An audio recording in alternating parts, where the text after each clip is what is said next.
Listener note.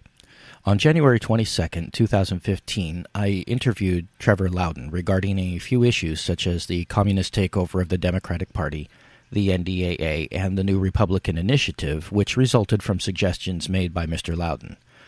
While I personally disagree with Mr. Loudon on several of the ideas and political philosophies he represented, I am a person who believes that everyone must be allowed to present their ideas to the people, whether we agree with them or not.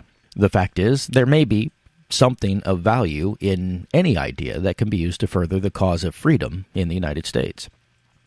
It's no secret that I have no love for either the Republicans or the Democrats, but that does not mean that I will not entertain their ideas because every once in a while they accidentally stumble onto a good idea.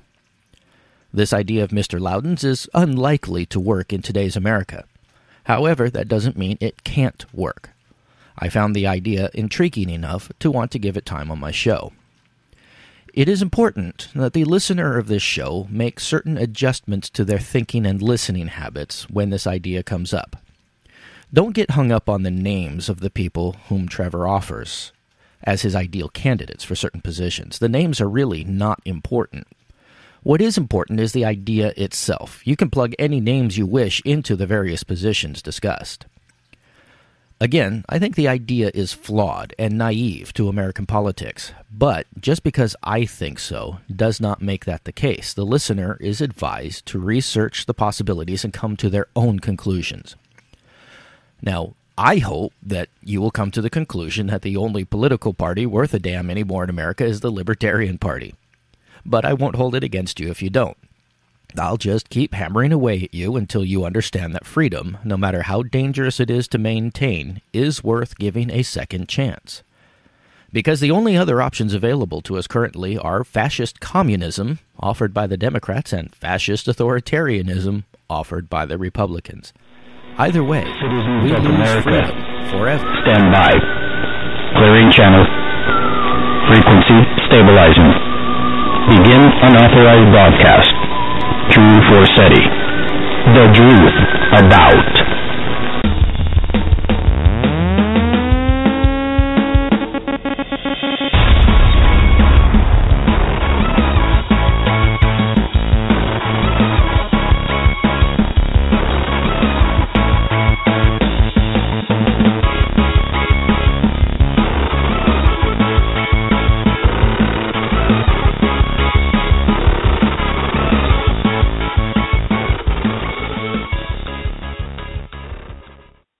We Resistors Radio Network is not responsible for the views and opinions expressed by the hosts or their guests appearing on the network. Their opinions are their own and do not necessarily reflect those of the management or owners of the network. Listeners are cautioned to use their own discretion. Hello, America. Hello, Patriots. And hello, New Zealand. How's everybody out there tonight? Okay, you are listening to the We Resistors Radio Network, and I am your tongue-tied host, Druth Forseti, coming at you on the Druth About. And hopefully, with any luck, that will be the end of me being tongue-tied. Tonight, co-hosting with me is, as always, the wonderful Brandy Medina. How are you doing tonight, Brandy? Good, Drew. I was just going to swoop in and save you. You know how I am. Well, thank you. I appreciate that. So, it's been an interesting week, and tonight we have a special guest on, a returning guest, actually. Somebody actually decided they liked me enough to come back onto the show, and that is Mr. Trevor Loudon out of Christchurch, New Zealand. Mr. Loudon, how are you tonight? Mr. Loudon. Oh, I hope we didn't lose Mr. Loudon. Well, why don't you call him back? I will call him back because apparently something happened and we lost him.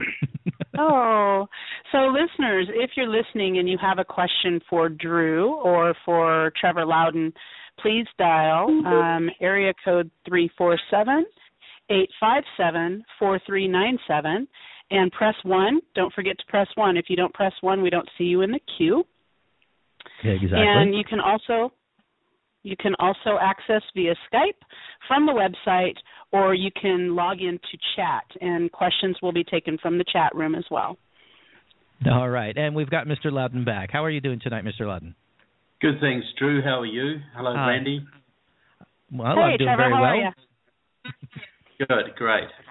Excellent. So we understand as in the conversation we were having before the show started, tomorrow turns out pretty good, I think, huh?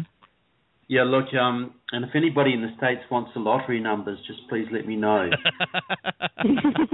But look, we're about 16 hours ahead of you guys. It's sunny, it's beautiful, and it's looking great. Yeah, so you should be looking forward to a good tomorrow. Well, I tell you what, it's very difficult for me to wrap my brain around the fact that you're 3 hours behind me tomorrow. Yeah, basically, yeah. And that's like, whoa. Yeah, it's 3 p.m. Friday here. Yeah, it's easier to remember that than it is to count. Yeah, than to count back 19 hours. To me, 3 hours behind tomorrow. It just works out better that way.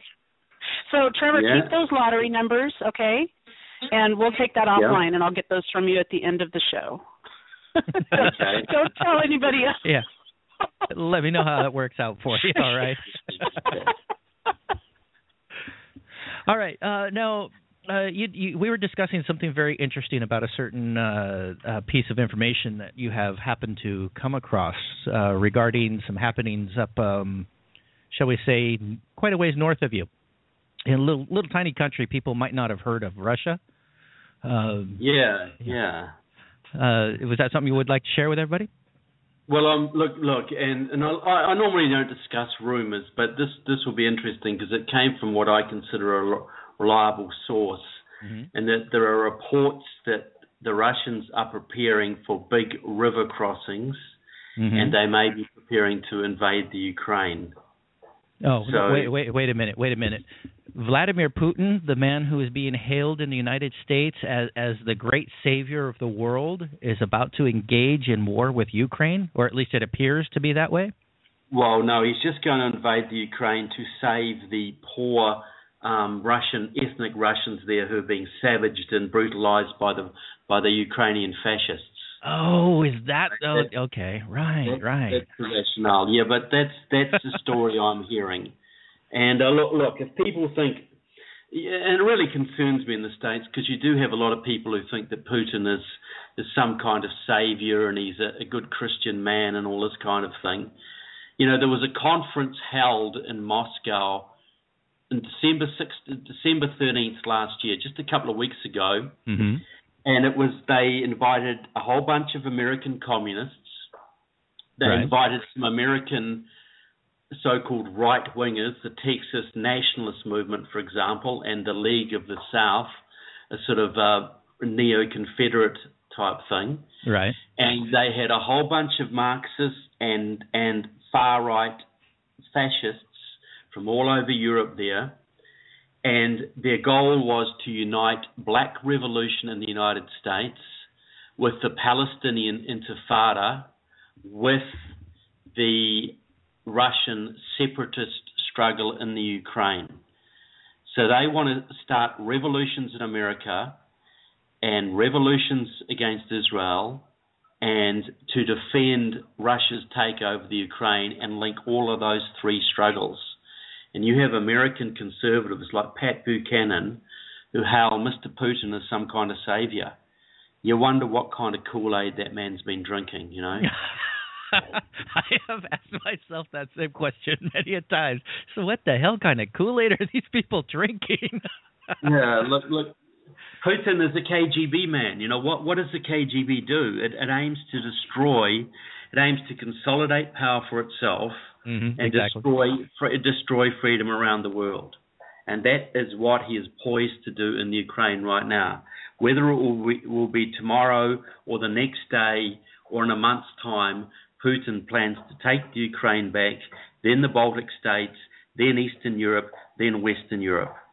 And China will be let loose on the Pacific, and Iran will be let loose on the Middle East. And anybody who doesn't see the obvious pattern there really needs to wake up, I think. All right, and just for our listeners, just remember you heard it here first on the We Resistors Radio Network and on my show, The Druth About. All right, so when it breaks on Fox News and it breaks on CNN and MSNBC and they're telling you exclusive and we've got the first on it, you tell them, no, Drew Forseti had it first.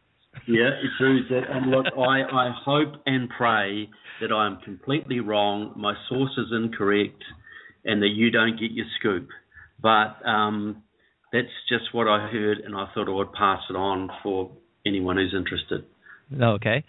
And I thank you for that, because that is an interesting piece of information when one considers the big picture, I guess would be the best way to put it at this point. I have been guilty of not paying attention to the international scene as much as I should have over the past few years.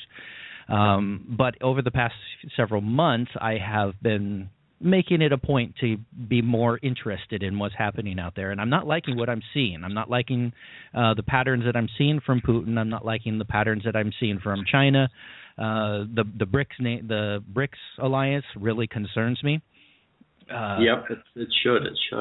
Well, I mean, they're even getting to the point where they're developing their own internet just between their own countries that can't be accessed by any of the rest of the world. That tells me they're up to something major. Look, the BRICS, which is Brazil, Russia, India, China, and South Africa, all of them are communist-controlled countries, with the exception of India, which has a huge communist influence there. Right. And they are working together to set up an international reserve currency to take down the US dollar. As you say, they're working together on a private internet. They are hoarding gold. They are basically working together to set the stage where they can bring down the United States economy and the Western economy, and then they will reap the rewards. It's a very dangerous alliance. And, look, we can do, we all should pay attention to our own countries. But Americans are a little bit cocky, and they think that the only things that matter in the world is what happens in America. That was once the case maybe, but the American economy has been so weakened, your military has been so downgraded, and your enemies have got so much stronger that is no longer the case. You have to pay attention to what they're planning to do, because they are seriously planning to take America down. And that could happen in a very short space of time. And now, couple of that with another piece of information. The Chinese have been playing with their I think most people call it the Chinese yen or yuan or something like that, but it's called the renminbi. The renminbi, yeah. And they've been playing with that over the past several years, and they're using their trickery and artificial devaluation of that particular currency to devalue the dollar, specifically the petrodollar. And they, given the state of the weakened dollar right now on the world stage, and given what's going on with the oil war between the United States and Saudi Arabia right now, and we're going to get onto Saudi Arabia here in just a little bit, what do you think is the machinations that are going on with China? Well, China is hoarding gold like crazy. We know it's buying up huge amounts. Mm-hmm. Well, we'll put it this, people say, China would never take down the United States because America owes them too much money. Well, that's like saying the mafia will never come after you because, you owe them too much money. Right. This is just ridiculous. The Chinese long-term goal is America, is your land, is your living space. Right. They would like to settle their surplus population on your country. And to do that, the problem with that is there's a whole bunch of pesky Americans already living there. But if they can bring your economy to its knees, and they can foreclose on your economy, they will get a lot of land. They are planning to get land as debt for equity. Mm-hmm. So if they can sink your economy, you're going to be paying them back with your territory, your land, settlement rights. You'll have whole Chinese cities on your territory. Now, that's just one avenue, but we've actually seen that beginning to happen here in the country. The Chinese already have plans for lack of a better term, an eco-city somewhere in the west United States, a little east of where I'm at, but in one of the western states. They've also been given the rights to a lot of land down near where we had a problem recently at the Bundy Ranch. That's in Nevada. Yeah, and they've been given large tracts of land there for setting up solar panel energy production plants. So we're already beginning to see the first stages of that. That's a beachhead, and the Chinese. And people need to realize this. Most Americans, they think, China's a bit of a problem. Yeah, the Russians could be a problem. Iran are crazy people. The Cubans might be a bit difficult. Venezuela's a bit strange. Radical Islam's a big issue. What they do not see is all of these people are working together. They're working in concert. So the Russians and the Chinese have economic plans to take you down. They have military plans to take you down. And it's really a matter of which gets them the most advantage. Ultimately it will be military, I think. But they aim to get as much of your land, as much of your technology, settle as many of their people onto your territory as they can, basically as a Trojan horse. Look, bringing Chinese cities into America right now would be like bringing Nazi German cities into America in 1938. It's that serious. And you've got these dumb Republicans who all they look at is money. Like Butch Otter in Idaho, the governor there, who wants to bring Chinese enclaves into Idaho to make money. Well, that's fine, but it's like bringing the mafia into your territory so that they can set up a few businesses. You forget about the protection rackets, the corruption of politicians, the espionage, all the other things that will come with it. And I know that your governor, and even the guy who stood as Republican in your state for governor, he wanted to bring the Chinese into Southern Oregon. Yeah. Now, how short-sighted and pinheaded is that? He's a Democrat. Sorry? He's a Democrat, which by definition... This was the Republican... I'm talking about the guy who stood as Republican against Kit Tabor. I just can't quite remember his name. He wanted to open up Southern Oregon to the Chinese. And so in a way, I'm sort of glad he lost. But I'm sure Kit Tabor would do similar. But this is a Trojan horse strategy. You do not invite the mafia into your neighborhood. And you do not invite Chinese businesses into your territory because all Chinese businesses are linked to the Communist Party of China and to the People's Liberation Army. You wouldn't invite the Nazi Party into your country, would you? So why would you invite the Chinese Communist Party into your territory? Well, we wouldn't invite them, so to speak, but we kind of have to allow them. As far as that whole freedom thing, it's a difficult concept for a lot of people, but we kind of have to allow it to happen. This is where I may dispute you on this. Okay, so as a libertarian, you believe in the free flow of people across borders and that sort of thing. No, I don't. Sorry? No, I don't. Okay, well, put it this way. I get your point. Really, how things should work is the only real role of the federal government is national security. That's really the only legitimate role. So, for the sake of argument, we'll go there, yeah. Okay, so it's pretty well, in my opinion, the only real legitimate role is national security.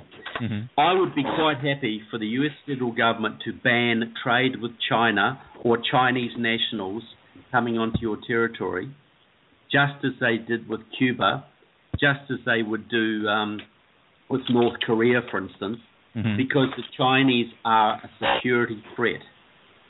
Absolutely. So the federal government is quite legitimate to ban them, to keep them out of there. They had a trade embargo on China for a long time, and the worst mistake that Richard Nixon ever did was to abolish that, to open up trade with China, thinking that he was going to use the Chinese against the Russians, when the Russians and the Chinese were in bed all together all the time. And look how that's worked out for America. Oh, peachy. Yeah, just peachy. Gutted your industries. They're stealing your technology. You're in huge debt to them. Richard Nixon, he should be remembered. That was his greatest crime, not Watergate. That was nothing. What he did with China was his greatest crime. Okay, we apparently have a question from the chat room. Brandy, did you want to ask that, please? Sure. The question came in as follows. Followed. I'm tongue-tied now. I am confused. Which party, Mr. Loudon, is for the American people? Which party? Well, is for the American people. Well, that's a hard one to answer. There's elements in several parties. The Democratic Party has now been taken over by Marxists. So the old patriotic Democrats have been extinguished. The Republican Party, I would say, is about a third patriotic, a third has no clue, and a third of them are progressives, who are to some degree or another basically working for the other side. You would say that the Libertarian Party is pretty patriotic and constitutionalist. You'd say the U.S. Constitution Party is pretty much the same. Really, it's not so much the parties, it's the individuals. Like exactly. I support certain Republicans like Ted Cruz, or I support Scott Walker, Michelle Bachmann, people like that.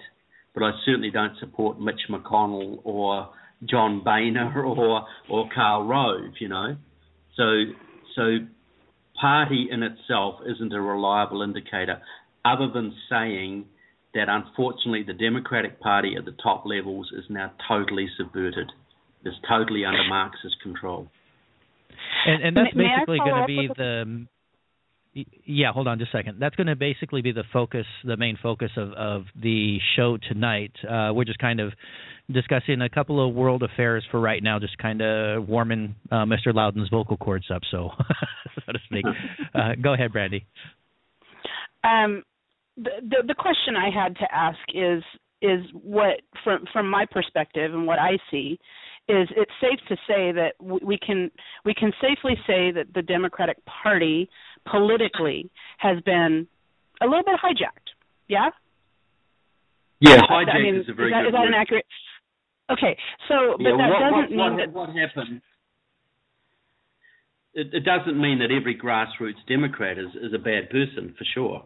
Okay, that was my point. My point is that there are liberals who are unhappy with conditions now as well, and there are liberals who are patriotic, who can be brought into the fold of this party coalition, if you will.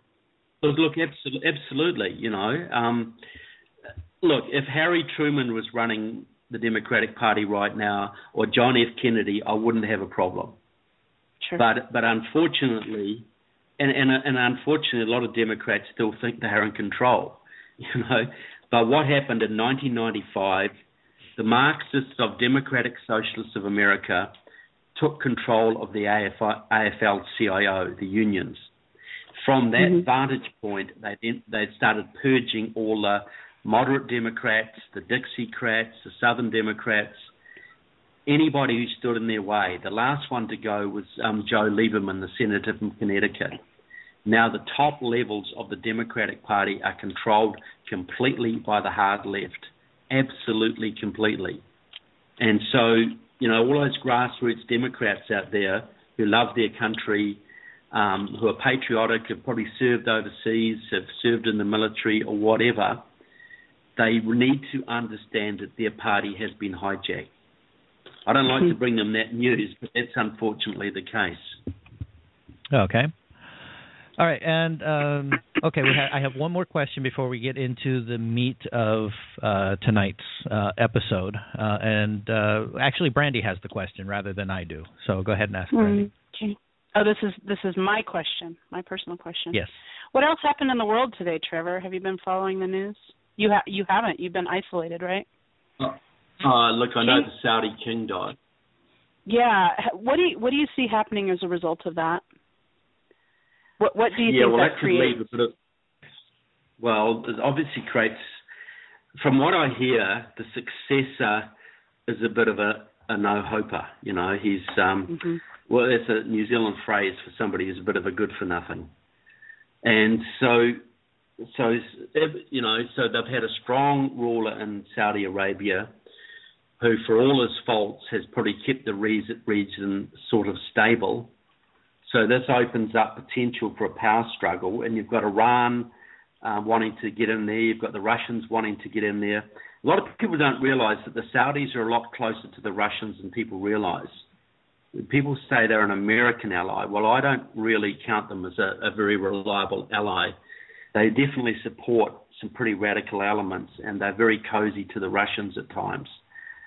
There's a great book out there by Mr. Freeman. I just can't remember the name of it, that spoke about the economic collapse of 2008. And there's credible evidence that collapse was engineered by a team that included the Russians, the Chinese, and the Saudis. So, this opens up a lot of problematic areas, and it'll be very interesting to see who wins the coming power struggle. That shall be very interesting. All right, so let's get on with the business of exposing commies, because if there's one thing I enjoy doing in the world, it's exposing commies. I don't like them. It's more fun than picking the wings of flies, isn't it? Yes. All right, so now in your book, and let's go ahead and plug that for just a little bit. Why don't you tell us about the upcoming revision to your book that you've got coming out?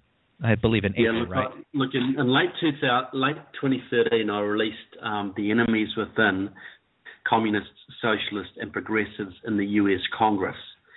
So that exposed basically the Marxist takeover of the Democratic Party, and it talked about, I think it's 51 members of the House, including Pete DeFazio, and 14 senators, including both Ron Wyden and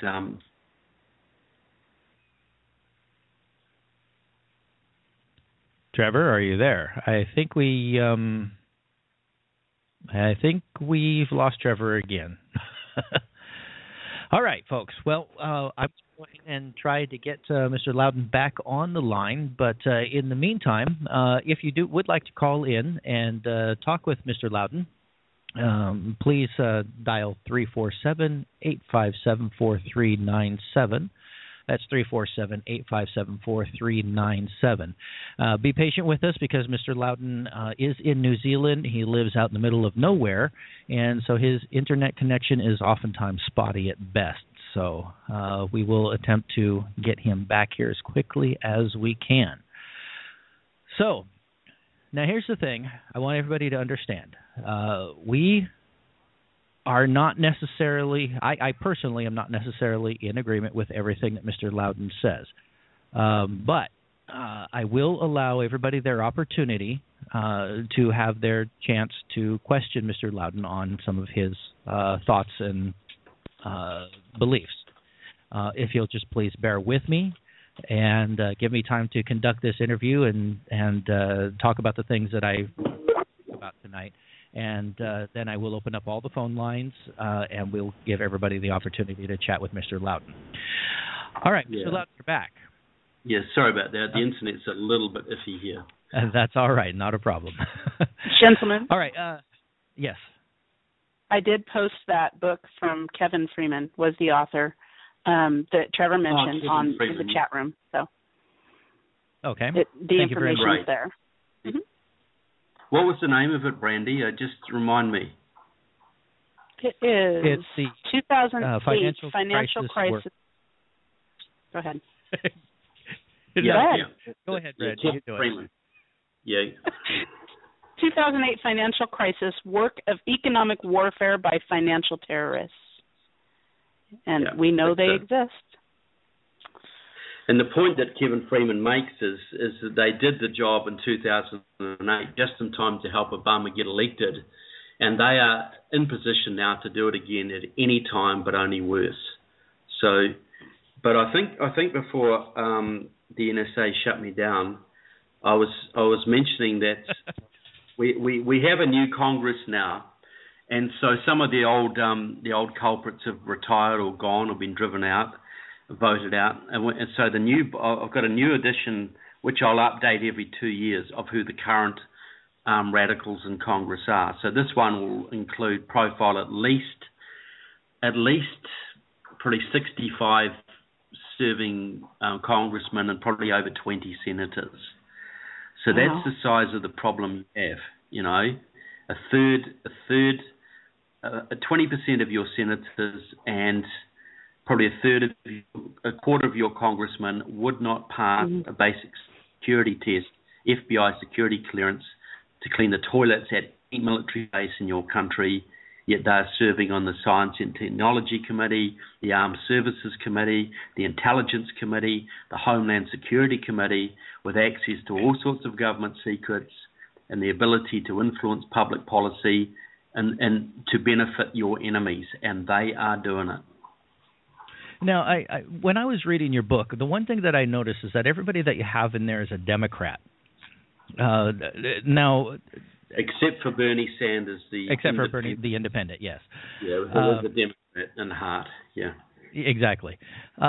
So I find it very difficult to believe that there are no Republicans that fit in that category. Well, what I looked at is communists, socialists, and progressives, and they've basically infiltrated the Democratic Party through the unions. Mm-hmm. When the Republicans used to be allied to the unions back in the 70s and 60s, they used to infiltrate the Republican Party as well.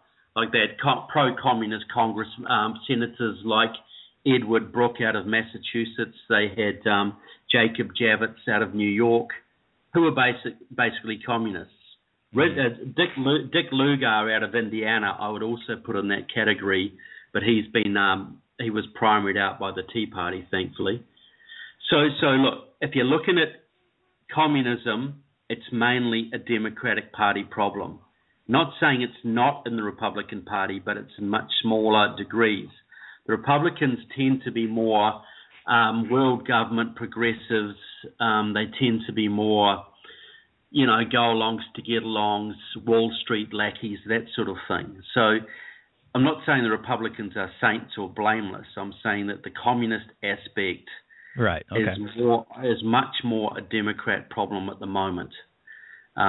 Because in the old days, you used to have liberal Republicans and conservative Democrats.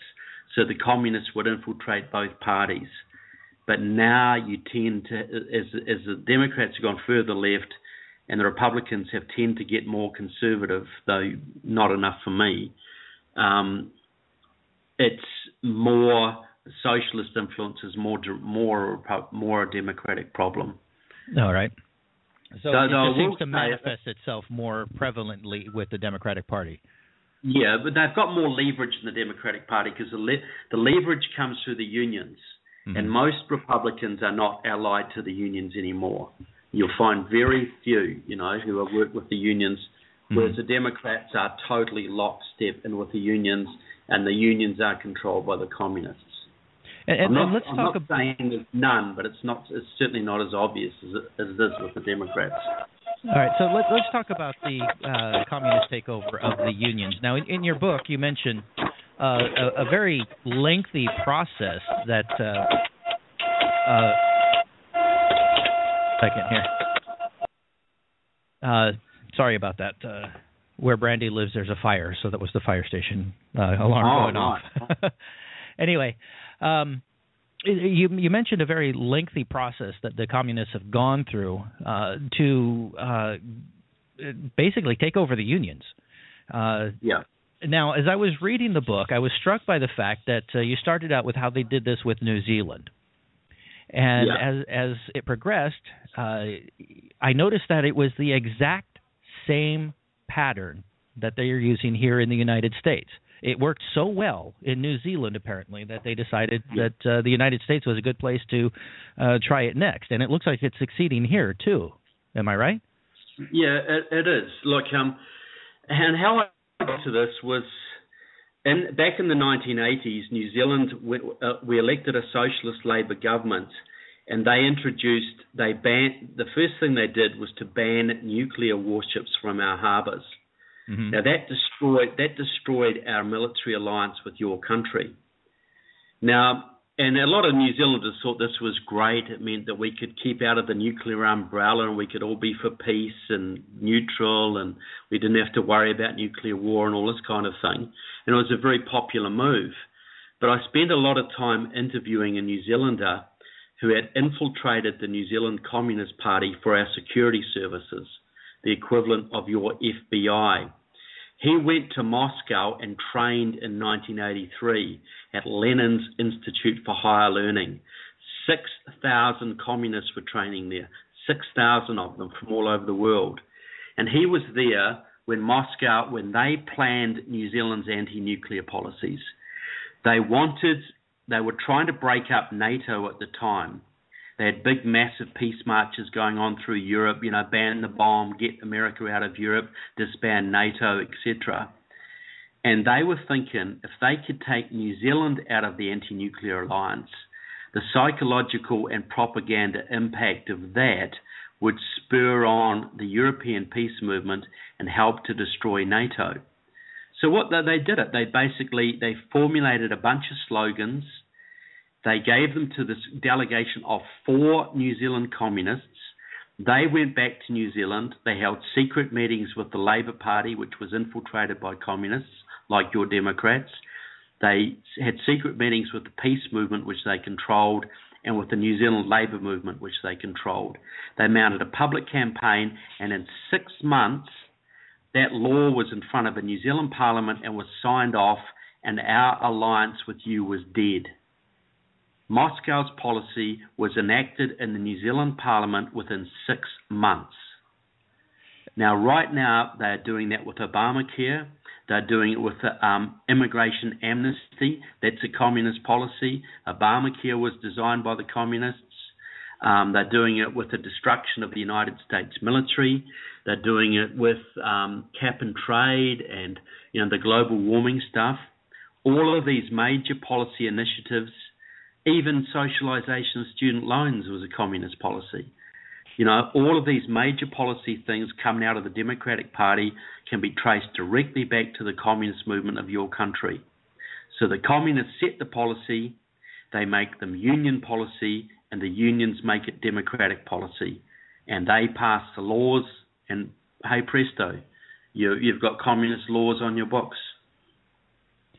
So Now, excuse me. Sorry about that. Now, I'm assuming you're talking about Mr. John Van de Ven as the person you were discussing in that. Yeah, right? John Van de Ven was the guy I interviewed. Yes, yeah. A Dutch New Zealander. Okay, I'll have to take your word on that one. Yeah. So there's a lot of Dutch people in this country. When this is going on in the United States, we're obviously so close to this that we can't see it. So how is it that something that is this obvious is so we are so blind to it? Well, look. This is covert strategy. This has been the way the Soviets and communists have been. See, the big secret of communism, it's not atom bomb spies or Occupy rock throwers or any of that. It is the ability of a tiny Marxist-Leninist party to take Moscow or Havana or China's policies and introduce them into your own government as your own government's policies, to infiltrate them in. Now, this has been going on for years. Diana West wrote the great book, American Betrayal. And her thesis is this: that in the 1940s, the Soviet Union was dictating American policy through the several hundred Soviet agents they had in the Roosevelt and Truman administrations. It was them that set up the United Nations. They set up the World Bank. They set up the IMF. All of these things you've been paying for ever since. It is Diana West's contention they were set up on Soviet orders by communist agents like Harry Dexter White, working into high levels of your government. My only difference is with Diana West is I'm saying this is still going on. Obamacare is a communist policy. Immigration amnesty is a communist policy. All of these things are being directed by the communist movement of your country. 20,000 card-carrying communists are dictating the policies that are controlling the lives of 300 million Americans. Now, and it is done. You'd never accept it if you knew what it was, but because it's a cutout process. The communists have a policy, they make it union policy, and the unions make it Democrat policy.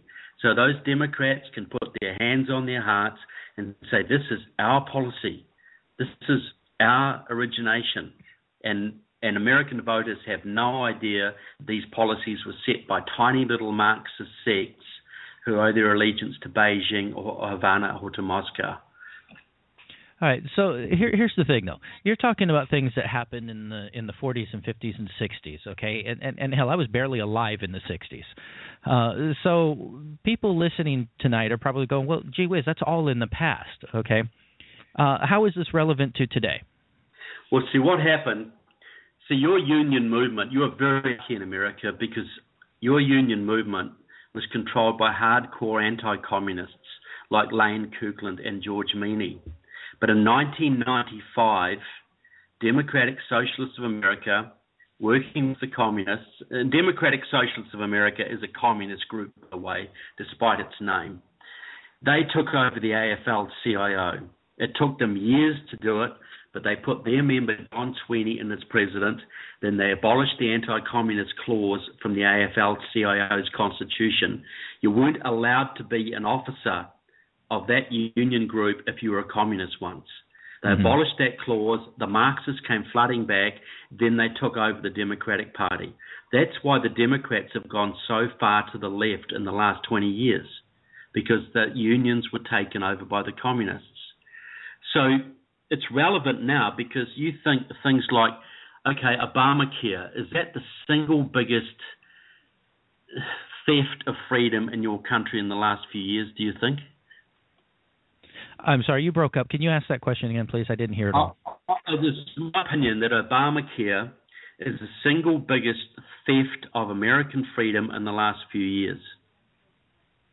Would you agree with that? There is absolutely no doubt in my mind that would be a very accurate statement. Okay, well, that is completely a policy of Democratic Socialists of America. They originated it. They promoted it through the AFL-CIO, which they controlled. They promoted it through Physicians for a National Health Plan, which they controlled. They promoted it through the whole bunch of doctors groups that they controlled. And they promoted it through the Democratic Party and the unions. And Mr. Obama was personally indoctrinated into it by a man called Quentin Young from Chicago, a retired physician, long-time member of the Communist Party, then joined Democratic Socialists of America. He is the father of Obamacare. And he personally indoctrinated, he was Obama's personal physician, Obama's personal mentor, a political mentor and friend. I have pictures in my book of them smiling together and hugging. You know, he is the father of Obamacare. Obamacare came from Democratic Socialists of America with some help from the Communist Party USA. That is affecting every American right now. It is robbing your freedom and destroying the greatest healthcare system in the world. That's one example. The other one is immigration amnesty. You know, that is 100% a creation of the Communist Party USA and Democratic Socialists of America. And the purpose they are doing this, and I've got leaders admitting this on tape, is they figure that if they can legalize all of the illegals and keep the borders open, they're going to have between 8 and 12 million more Democratic voters. Now, the last election was lost by Mitt Romney by 2.5 million votes. If they can get 8 to 12 million more Democrats, you will never have another Republican or conservative president. You will have a Democratic Party, one-party state controlled by the unions and the communists. Well, now, if that isn't a big deal, I don't know what is. If that isn't relevant today, I don't know what is. Well, I'll be one of the first to argue that we already have a one-party system. The Democrats and the Republicans are really not very far from each other. It's mostly semantics where they're concerned. You've got one that's an authoritarian and one that's a communist. To me, there's really not a whole lot of difference. Look, Drew, you have to be serious about this. I'm talking totalitarianism in America. Mm-hmm. You have a soft totalitarianism right now. I'm talking Cuba. I'm talking Russia in America. You've got to, look, this is serious stuff. They intend to establish a dictatorship on your soil. Now, you can say that, the Republicans are just the same as the Democrats. Look, the Democrats are totally communist. The Republicans are a third communist. But at least there's they're a third progressive. But at least there's a third of them in there, like the Rand Pauls and the Ted Cruzes and the Michelle Bachmans, who are still fighting and have slowed these bastards down. Well, now I'm going to take issue with you on that one, okay? Because when it has come down to repealing the National Defense Authorization Act, the NDAA, here in America, the Republicans have very steadfastly supported it and demanded that it remains law. And the Democrats have been very vocal in their opposition to it. Now, to me, given that the NDAA is one of the most restrictive and one of the most tyrannical laws that we have in this country, probably second only to Obamacare itself, that kind of tells me where the Republicans are really standing. Well, the thing, and you get people like Alan West who signed that, mm-hmm. and who is generally a good guy on most issues. Now, with the NDAA, I'll say this. Yes, it is an extremely potentially repressive law. Mostly right now, it doesn't affect most Americans. Mostly right now. It has the potential to do it, absolutely. Look, the Democrats are just as in favor of it, with the exception of a few like Dennis Kucinich, who is a communist, 100% communist. They are like the sort of opposition. They're like the how would I explain this? Look, if the Republicans had not taken the House back in 2010, basically was done by the Tea Party effectively, Obamacare would be locked in now, the southern border would be abolished, the illegals would be voting now, and they would have voted in the last election, cap and trade would have been in, green jobs would have been in, the military would have been completely gutted, you would be a communist state now. You really have to be grateful that there is a small veneer of Republicans and Tea Party folks. And you're right about the NDA, I'll grant you. You are right about that. But in all those other areas, they would all be in now had it not been for the Tea Party and a small sliver of Republicans who are still fighting for you. So you've got to be grateful for that. You've got to be grateful for that sliver. So I don't buy this stuff. The Republicans are the same as the Democrats. A lot of them are, yes. But there is a sliver in there who are still fighting.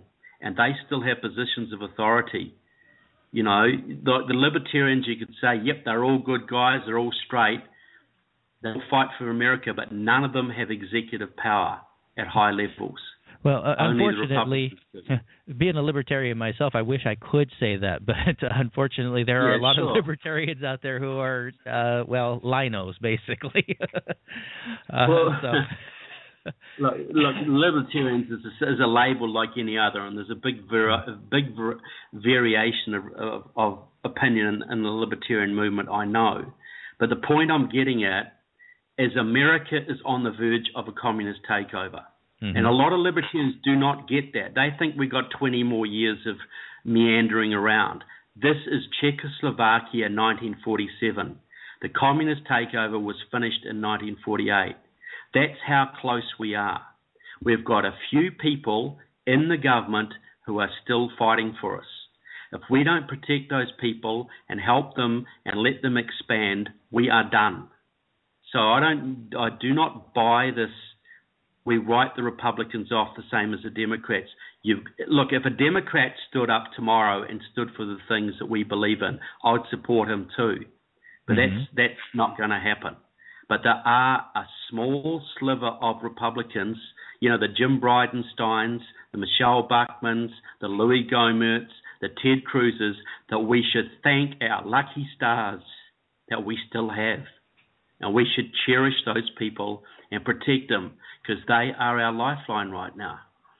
Okay. We're going to have to agree to disagree on some of those, but we're going to do that just for the sake of moving on because I really want to get into ripping some some commies. So okay. Let's start with everybody in America's absolute favorite woman in the whole country, Nancy Pelosi. Yes. How did I know it would be her?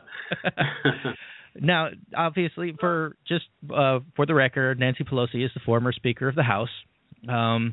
She is endorsed by the Democratic Socialists of America. She is friends with Philip Burton and his brother John. Philip, yep. I believe, is deceased. Am I correct? Yeah, John's still alive, but okay. Philip, well, he's sort of alive. Yeah. All right, and John is the head of the California Democratic Party. Yes, he is. Okay. Yes. Now, John said of Nancy Pelosi when he was being interviewed by who was that? Randy Shaw, and I'm quoting from your book. Oh, yeah, that's right. That's right. Yep. He said, "You think I'm tenacious? I'm a pussycat compared to Nancy." All right. Yeah. Now, let's expose some of Nancy's dealings with the Communist Party. Go. Well, look, she's a 20 million. She's worth at least $20 million bucks, but she's red as they come. She got into the Northern California Bay Area Marxist movement, very close to the Hallinan family, who were all communists or crypto communists. Mm-hmm. She was basically their baby. Very close to John Burton as well, who was a secret communist operating inside the Democratic Party and still is, as was his brother Philip, his sister-in-law Saylor, all Congress members. They are all part of the same crew in San Francisco. Barbara Box is part of this outfit as well. So is Dianne Feinstein to a degree. Mm-hmm. And Nancy Pelosi has been hanging around with Democratic Socialists of America and the Communist Party types like the Hallinan family all her political career. And she is credited by the left with, she is the real one who got Obamacare through. She was the one who pushed Obama to it, wouldn't let him give up, got behind him. I would say she is probably the most dangerous progressive in the Congress by far.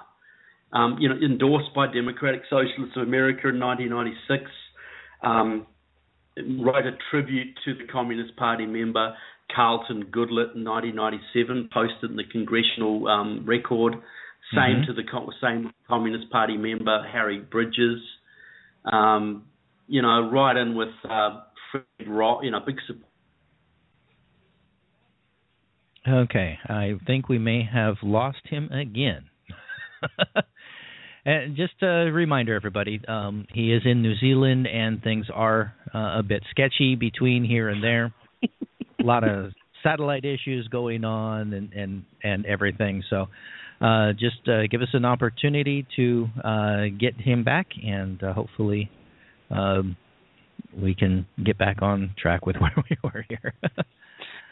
Callers, if you're listening and you want to speak with the host or his guest, please dial 1 to be put into the queue so we can see that you have a comment or a concern. Interesting. Getting an education tonight. I am too. Okay, I think we'll have him back here momentarily. All right, and again, for all of you in the chat room and all the callers online, just be aware that I'm trying to get the information, trying to get Mr. Loudon to get his information out. And if you have any questions for him, we will be opening up the phone later, and we will be taking additional questions from the chat room. And at that time, we'll let you say your piece. All right, Mr. Loudon, are you back with us again? Yeah, look, I am. It drops every 20 minutes or so, unfortunately. It's between coffee breaks with the NSA. When they go out for a coffee, they is that what it is? Okay. Well, that kind of makes sense, I mean, NSA agents, they got to drink coffee too, right? So, yeah, all right. So, you were I just hope what I'm with the week. Yeah. Well, look. Nancy is basically, she's heavily.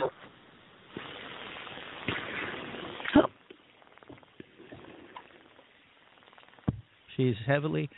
Interesting. We start talking about Nancy Pelosi, and all of a sudden he has internet connection issues twice. What did I tell you about her? What did I say about her? Do you remember what I said about her? No, I don't. Refresh my. Yeah. I said she's Satan. She is Satan. Yes.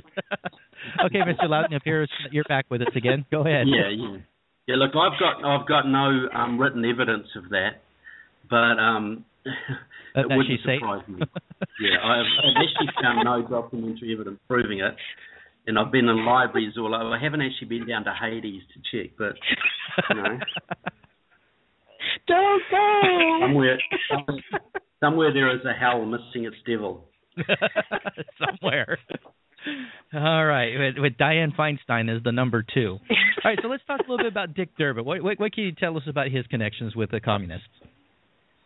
Well, look, not quite as... Yeah, look, he comes out of the same Chicago machine. See, in Chicago, you've got the old criminal daily element, and you've got the communist element who basically fight in the Democratic Party for control. And Durbin definitely comes out of that left-wing side of things. Mm-hmm. But he's close to communists. Like, he's employed Democratic Socialists of America on his staff. He's very close to communists like, I'm just trying to think of a name. Sorry, I'll just look at it.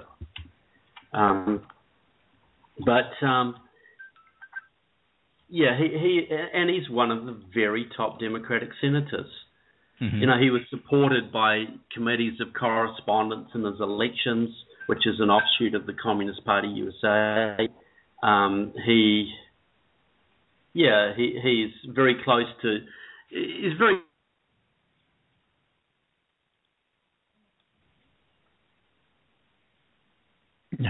Okay, well, again, see, this is what happens when you start exposing communists. The NSA doesn't like that. They're under orders, their commie masters, to interrupt the show, evidently. Dick Durbin is poison to my industry. Poison. He's absolutely in the pocket of big pharmacy. Very much so.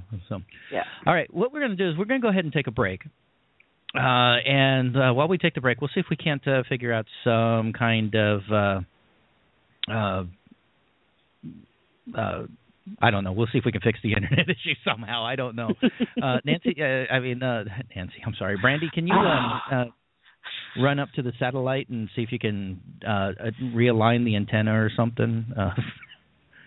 Just grab out my Russian Soyuz rockets, Well, I do have a degree in engineering that I obtained from a vending machine. I'm going to whip it right out, and I'll just head right up there. You betcha. Every mom has excellent. One, just so that you know. I'll take care of it. All right. So while we take the break, what we're going to do is we're going to listen to the song "Edge of a Revolution," and for Mr. Smith Fix. I will ask that question. Just so you know, I had planned on it. All right. Edge of a Revolution. And we'll be back in about 5 minutes or so.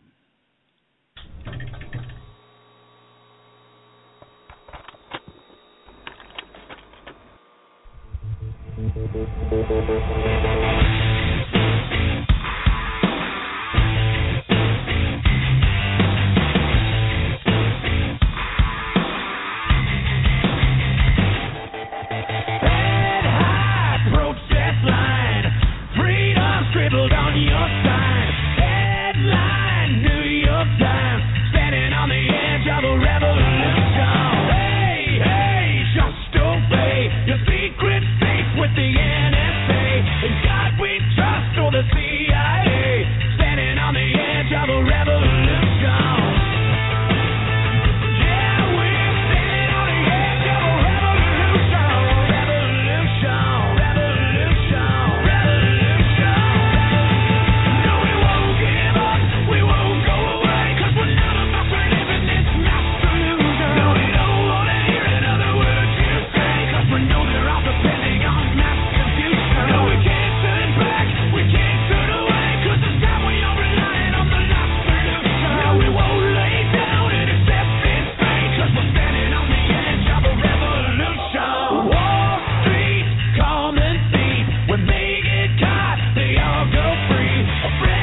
We Resistors Radio Network is not responsible for the views and opinions expressed by the hosts or their guests appearing on the network. Their opinions are their own and do not necessarily reflect those of the management or owners of the network.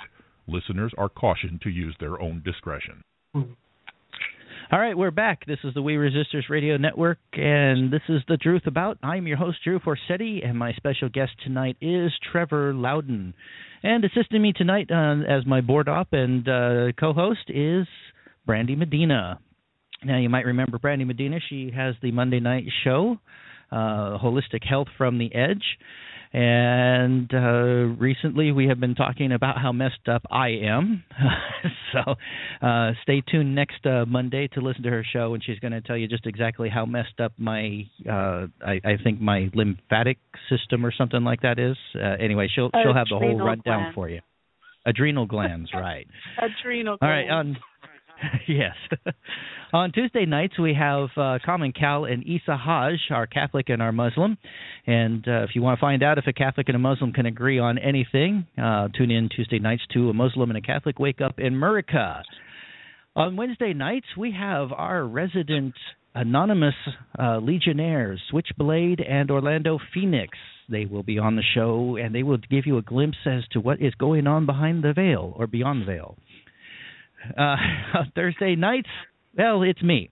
All right. Friday nights, we have an exciting new show that with Corey Watkins, and he is a member of Cop Watch and Open Carry Tarrant County out of Texas. And they've got some pretty exciting things going on down there that they are interested in telling you all about. And Saturday night, Sunday night, well, it's just kind of a hodgepodge of whatever it is that, we feel like talking about on those nights. So tune in 7 nights a week to the We Resistors Radio Network, and you will always have something interesting to listen to. All right, so Mr. Loudon, welcome back. We lost you there toward the end of the last hour, just before the break, but it appears we have you back again. Hi, how are you? Don't you mean good day? Good day, mate. How are you? All right, so let's talk a little bit about Dick Durbin. I know that's what we were talking about just before you fell off there. So let's talk a little bit more about him and Illinois politics. Yeah, well, he comes out of the left side of Illinois politics. That's his base, and he was very close to. See, Democratic Socialists of America has got all these little front groups in Illinois, and he was very close to a lot of them. They helped to get him elected. He's also very close to a woman called, I'm just trying to bring it up right now, actually. B. Lumpkin, one of the top Communist Party members in the state. So he's worked closely with her in the past. He's also very, very heavily supported by a group called the Council for a Livable World, which was set up in the early 60s by an alleged Soviet agent to finance pro-peace, that means anti-military senators. Right. And he has been on their roster for a very long time, worked very closely with them, as have several other leading senators, including Obama, including Hillary Clinton, including John Kerry. So, yeah, look, Dick Durbin is very much part of the far left scene in Chicago politics. Okay. So now we were talking during the break about Debbie Stabenow, and you had some interesting things to say about her and the United Auto Workers Union. Yeah, well, see, the thing with Michigan politics is the reason the state is so left-wing is because the state is run by the United Auto Workers Union, and the United Auto Workers Union is run by Democratic Socialists of America, and they've been electing the city councilors for Detroit. They've been electing the state senators and the state assembly members for decades, and they've been electing the congressmen and the senators. Both Gary Peters, the current senator, and Debbie Stabenow have histories with Democratic Socialists of America.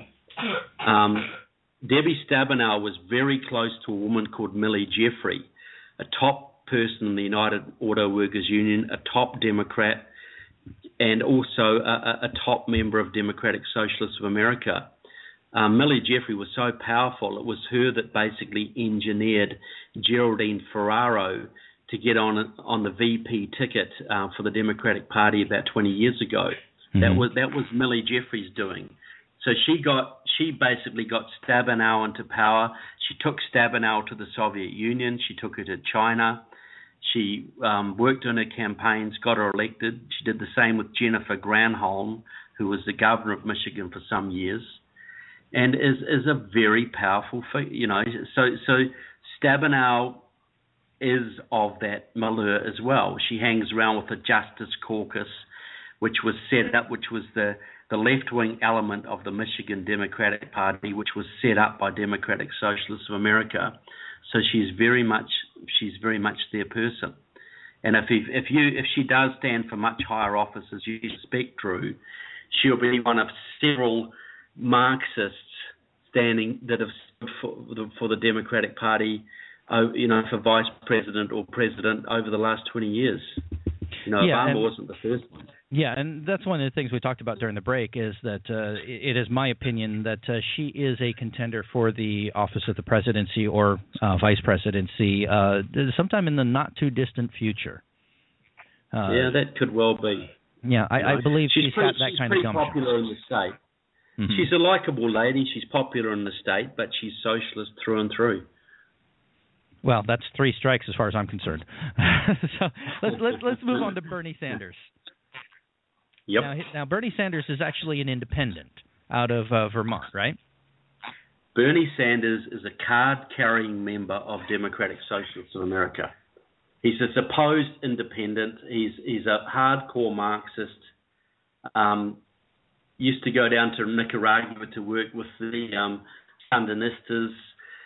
I've got a letter of endorsement signed by a known Soviet spy, I.F. Stone. He worked with the Communist Party pretty extensively in the early 80s and early 90s. He is, as I say, a card-carrying member of Democratic Socialists of America, goes to their conferences all the time, pretends to be an independent, but he's not. He's a Marxist. And well, he always conferences with the Democrats anyway, right? Yeah, he does. He's effectively a Democrat. Yeah. He says he's independent, but he's a card-carrying member of a Marxist group, and that comes from their publications. They claim him as a member. He's been involved with the Socialist Party as a young man. He's a top communist. Mike Bayer is his treasurer in Vermont. He's worked with hardcore Marxists his entire career. Okay, and let's move on. He is planning to stand for president too. By the way, he won't get there, but he'll rally the left. And then the plan is he'll rally the left, and then he'll give that block to whoever is going to be the real Democrat candidate. His idea is to get the progressive base motivated. Okay. All right, let's go on to Elizabeth Warren. Yep, well, she is Democrat senator out of Massachusetts. Mm-hmm. She is very close. She is also going to stand for president, most likely. She is very, very close to Democratic Socialists of America, has worked with several of their leading cadre like Heather Booth. She's also been a key speaker at the Midwest Academy in Chicago. That's the Saul Alinsky School, which is run by Democratic Socialists of America. She was a keynote speaker in 2013, I think. So, presidential candidate, keynote speaker at a Marxist school, an Alinsky School in Chicago, run by the Marxists. She is also very, very active with Council for a Livable World, the anti-military organization set up by a Soviet spy and staffed by Marxists, very close also to Democratic Socialists of America. She is red as they come, a red 100% through. She's as red as Obama or more so, and but a good speaker, a good candidate, and I think she'll give Hillary a run for her money if she decides to stand. Okay. And sitting with her in the Senate is Ed Markey, right? Ed Markey, yep. He is the poster boy for Council for a Livable World. He has done more to destroy America's nuclear capabilities than probably any other senator. Very much in with Democratic Socialists of America, very much in with Council for a Livable World. He's been working away in your Congress and your Senate to destroy your military defenses for decades. Mm-hmm. Absolutely decades, and has worked with the communists all his career. Okay. All right, and let's just do one more, and I'm going to let you pick Al Franken or Charles Rangel. Take your pick. Which one? Yeah, well, okay, I'll go for Franken. But look, Rangel's been involved with the communists for decades, and he serves in the Ways and Means Committee, the body that writes your tax laws. You think Charlie Rangel's ever going to liberalize taxes for Americans? But Frank, do you seriously think that? No. But look, he's been involved with the communist movement for 50 years. Mm-hmm. Hardcore. But look, Franken is not so obvious. But see, Franken was elected in 2008 in a very controversial election. It was won by a few hundred votes, and the Secretary of State of Minnesota, Mark Ritchie, kept on digging and digging till he found enough votes to give Franken a 300-vote majority, won in the election. Now, the communists wanted Franken in power because he was going to give them the vote they needed to get Obamacare through. That was why they wanted him. Now, Mark Ritchie, I have evidence, was at a secret Communist Party. I've got written documents, I've got minutes of the meetings where Mark Ritchie was at a secret Communist Party meeting in Minnesota at the Mayday bookstore in the year 2000. And he was described as a Communist Party friend. So he is the guy that then gives Al Franken that seat. Franken is very close to a guy called Mark Fromke, one of the top unionists in Minnesota and a key Communist Party member. Fromke was also at that secret meeting at the Mayday bookstore. Franken has been to Cuba. Franken has been to Vietnam. Franken is very close to the Institute for Policy Studies.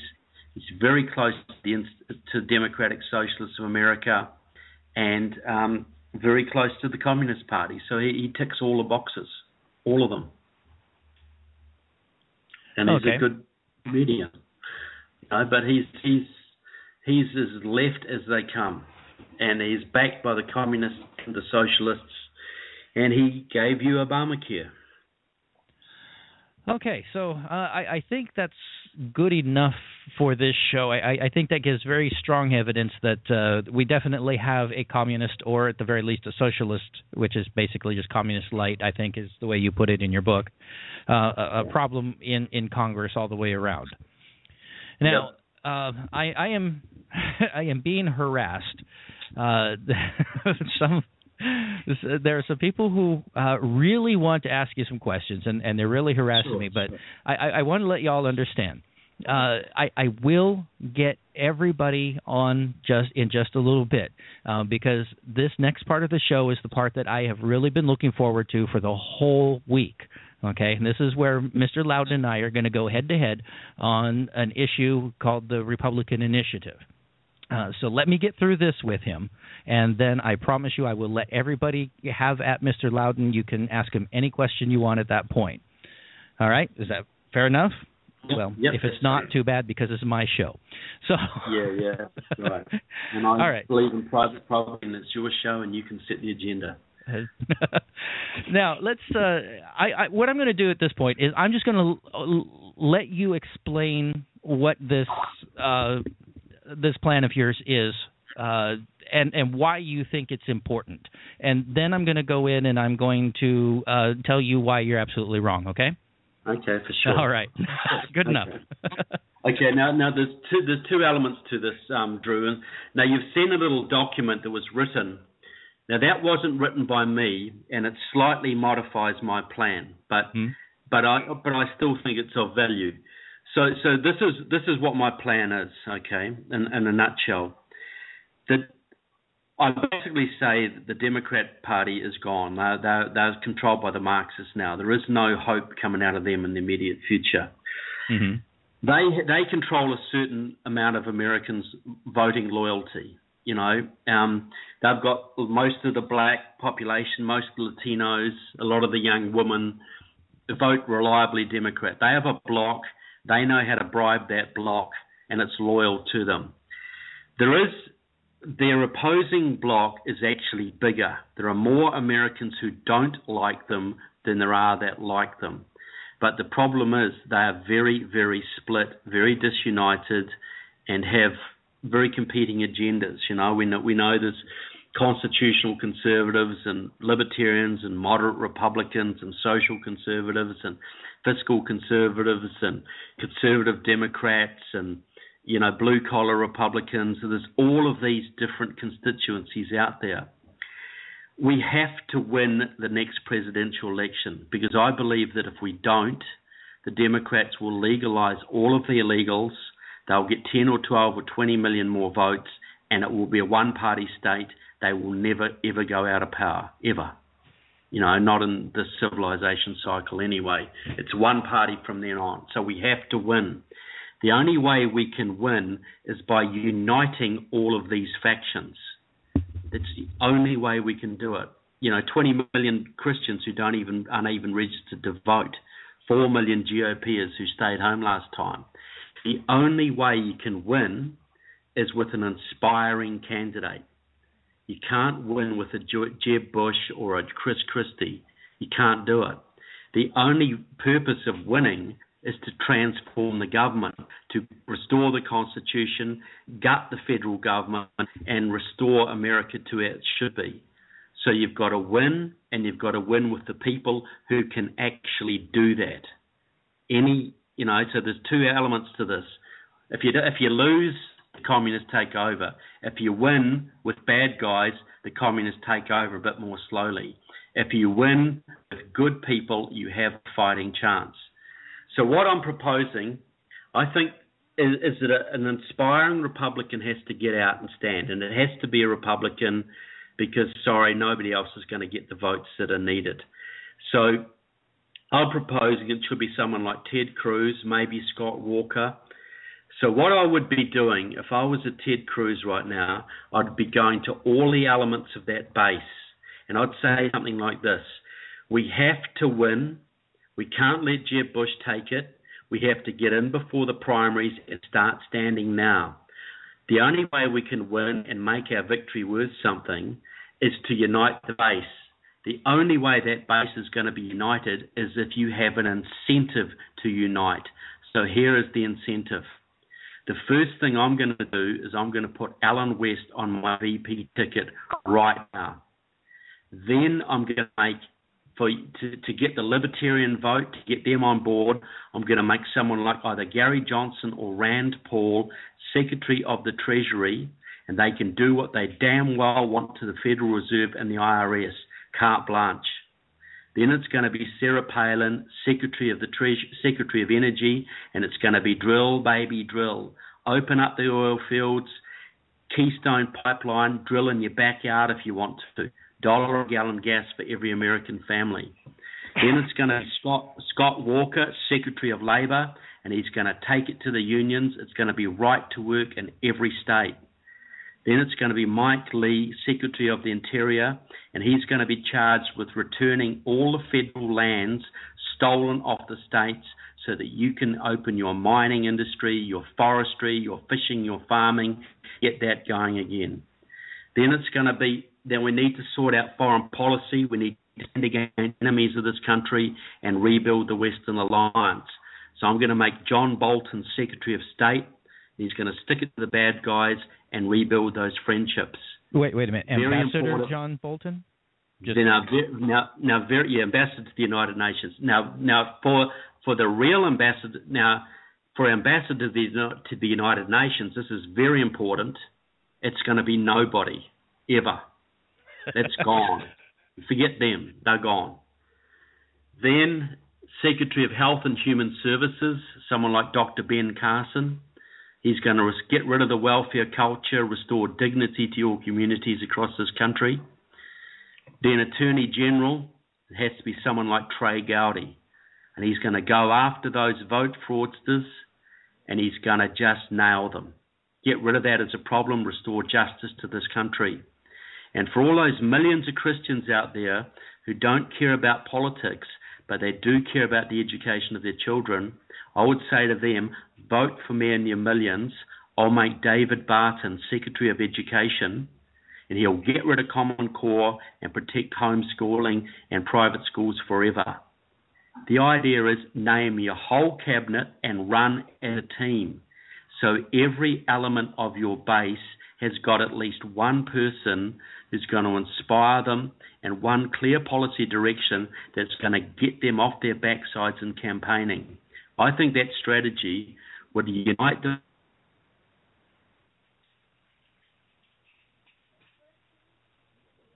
Oh, okay. Looks like we may have lost him again.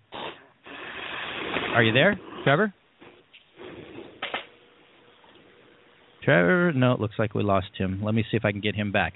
All right, so anyway, to call in, that's 347-857-4397. That's 347-857-4397.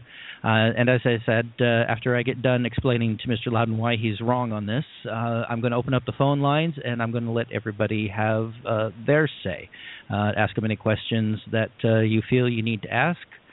On just about any subject. Chuck, you know exactly what subject you are prohibited from talking about. All right.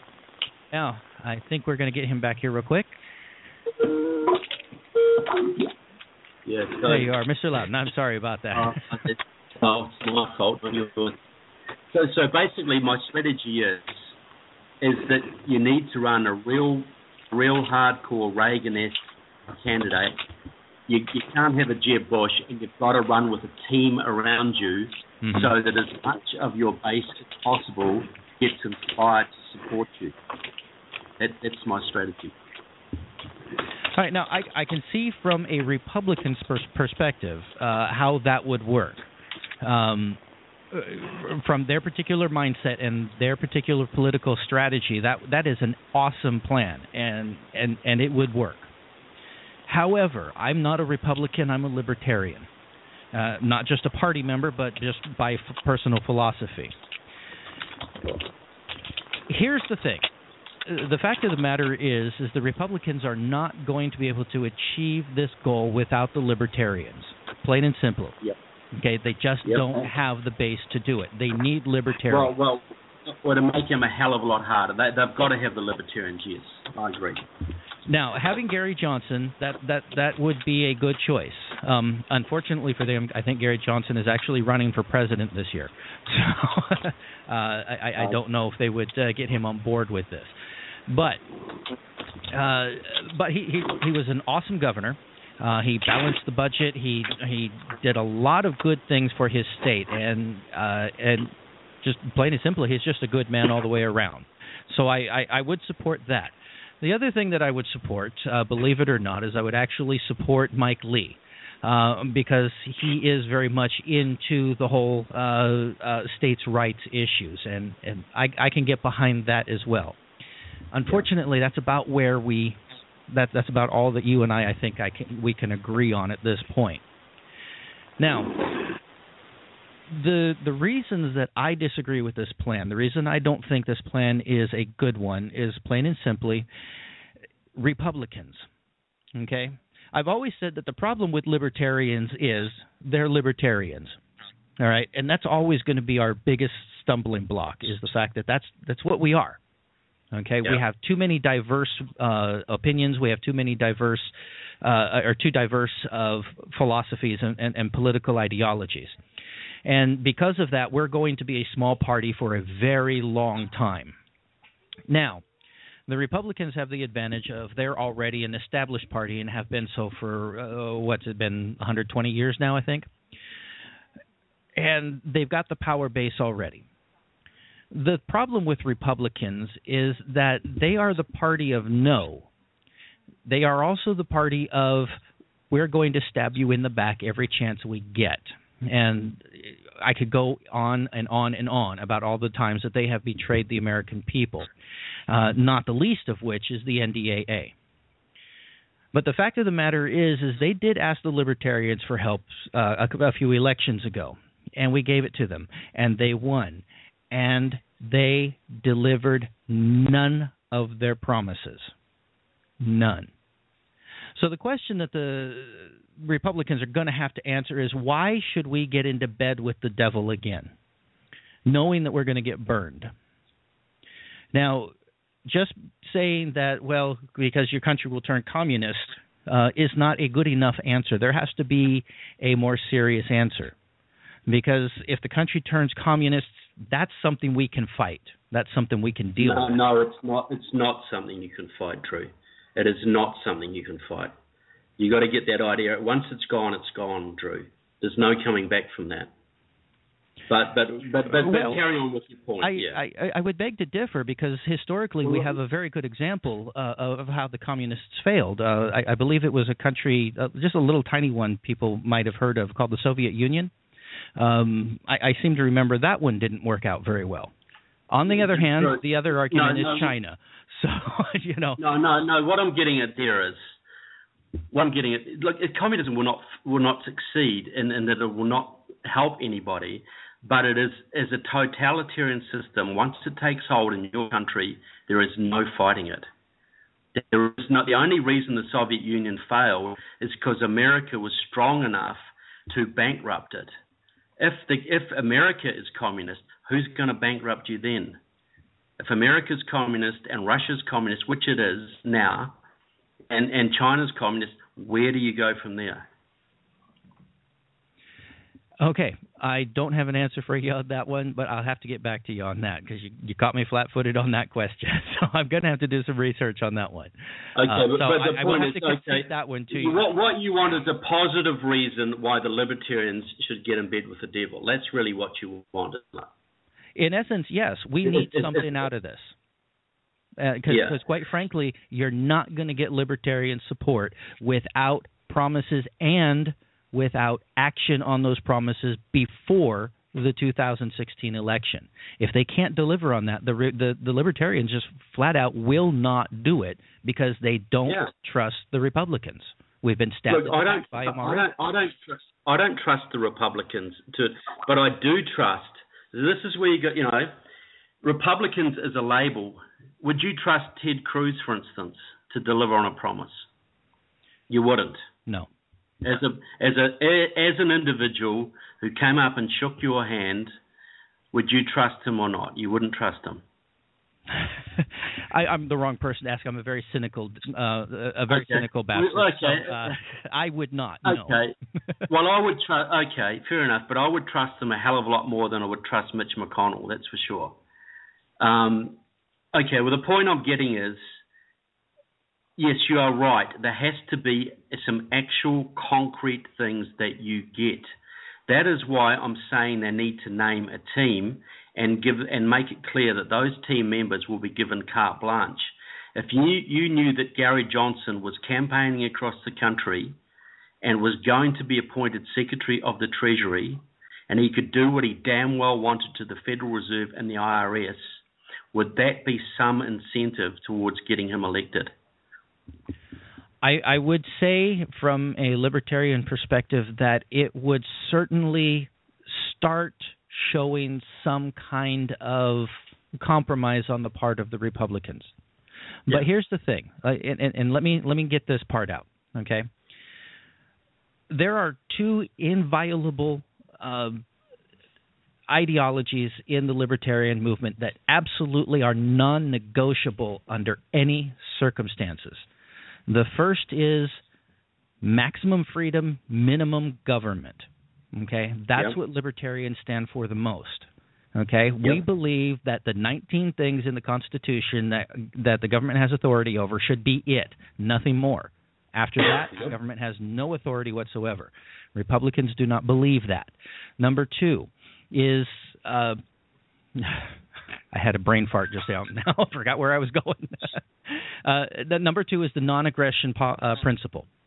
And that basically means if we are not being directly attacked by some country, then we do not involve ourselves militarily with them in any way, including giving military aid or financial support for that country's military. Now, yes, and I'm not going to discuss this issue, but yes, that does mean Israel.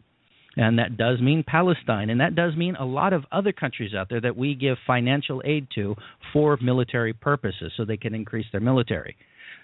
Those are 2 things that libertarians absolutely will not, under any circumstances whatsoever, negotiate on. Would the Republicans be willing to accept that? I would say that a Ted Cruz would be very willing to accept the first principle. He would certainly not accept the second. Absolutely not. Mm-hmm. And I think a lot of libertarians would actually see sense on that one as well. Because you got to, and this is my argument here, you're under attack right now. You're under attack by China economically. You're under attack by Russia covertly, through espionage, through terrorism. They control a lot of radical Islamic terrorism. You're under attack now. It doesn't mean that an army is camped on your border or that bombers are bombing Denver or anything like that, but you are under attack. And if you think you can defend yourself in the world with just America, you are dreaming. You are absolutely dreaming. Because the Russians will dominate all of Europe, China will take all of Asia and Africa, and Iran will dominate the Middle East. And the communists already have most of Latin America. From that point, it's a matter of time till you're done. Well, so libertarians the problem is... Okay, go ahead. Libertarians have to face the fact that you already are under attack, that you do have these enemies out there. They're on your case now. So the non-aggression principle is very valid, but the point is they've already stepped over the line a long time ago. They're attacking you now. The point is, are you willing to defend yourself, and are you willing to have alliances with other people who can help you do that, or are you just going to go and do a Fortress America thing and face inevitable defeat, which you will? The Monroe Doctrine, right? No, well, it is, Look, the reality is you're under attack now, right now, As Kevin I'm going to use your own words against you here. Okay, you said that we defeated the Soviet Union because we bankrupted them. Okay, and then you turn around and say we're under attack by China. Well, the fact of the matter is, if we can beat the Soviet Union financially, we can beat the Chinese financially as well. Maybe not with our current bozo-in-chief, but... okay.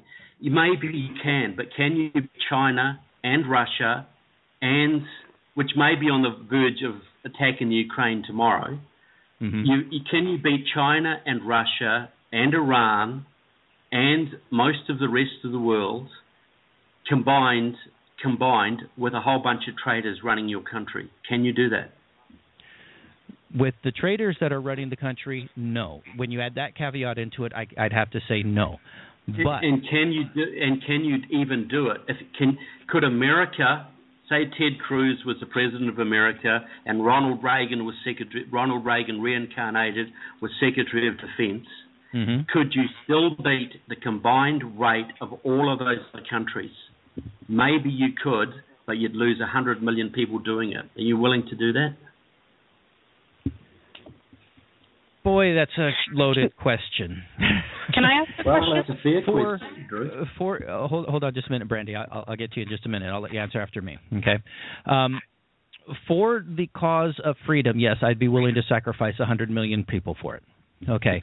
For the communists that are currently trying to run things in this country, no, I would not be willing to sacrifice 100 million people. Well, I'll tell you what I would do.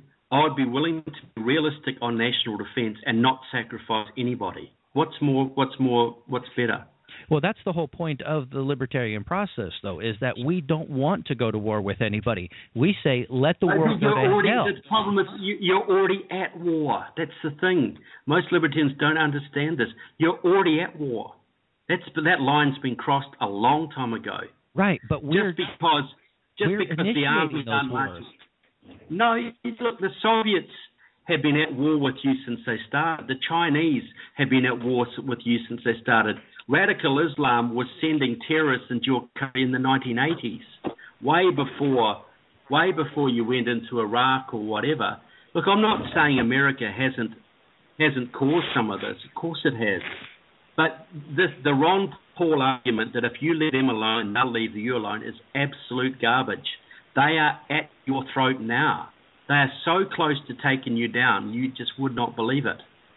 And this is so. I agree with the non-aggression principle. What we have a differences on is that you don't think they're attacking you now, and I think they are. If they are attacking you now, you need to fight back, and you need friends to do it because you cannot do it alone. Okay, now I got to let Brandy. I got to let Brandy speak because if I don't, she only lives about an hour from me, and if I don't give her way, she will come here. She knows where I live. She'll beat me up. There are four major threats in this. There are four major threats. There's Russia, China, Iran, and Brandy. Yeah, exactly. Right? And I don't know which is more terrifying, to be honest. Be afraid. Go ahead, Brandy. Be very afraid. So here's my question: is when we're looking at the fact that we bankrupted Russia, and we the question was asked about 5 or 10 minutes ago, can we now do that again with, say, China, or who's going to pull us out of our web that we've spun? The culture's different. Our economy is in the toilet right now. Trevor, how do you feel that our economy plays into that? Well, look, Reagan was acting from a position of strength. You're not in a position of strength now, or not a position. You cannot. Your military has been so downgraded. Your economy is so much in the tank. Your troops are so exhausted by war after war after war that you are not in the same position to fight back that you used to be. And do you think your enemies aren't cognizant of that? Do you think they're not just waiting for the time that they can strike? So you're not in the position to fight back. So you really don't have a lot of time left. I'm not. Look, put it this way, Drew. I'm not calling for America to be the policeman of the world. What I'm saying is that America should cut off trade to Russia and China and all of your enemies. Let them sink in their own cesspools because you're still subsidizing them today. But there's something we can agree on. Keep your military strong, keep it strong, and have some alliances around the world. You do need listening posts. You do need allies. You still, it did help you in World War II that Australians were fighting with you, that Canadians were fighting with you, that South Africans were fighting with you. You won that war, but they did help. And that war would not have been won so easily without them. So you cannot lose sight of that. I'm not saying you should have military bases in every country.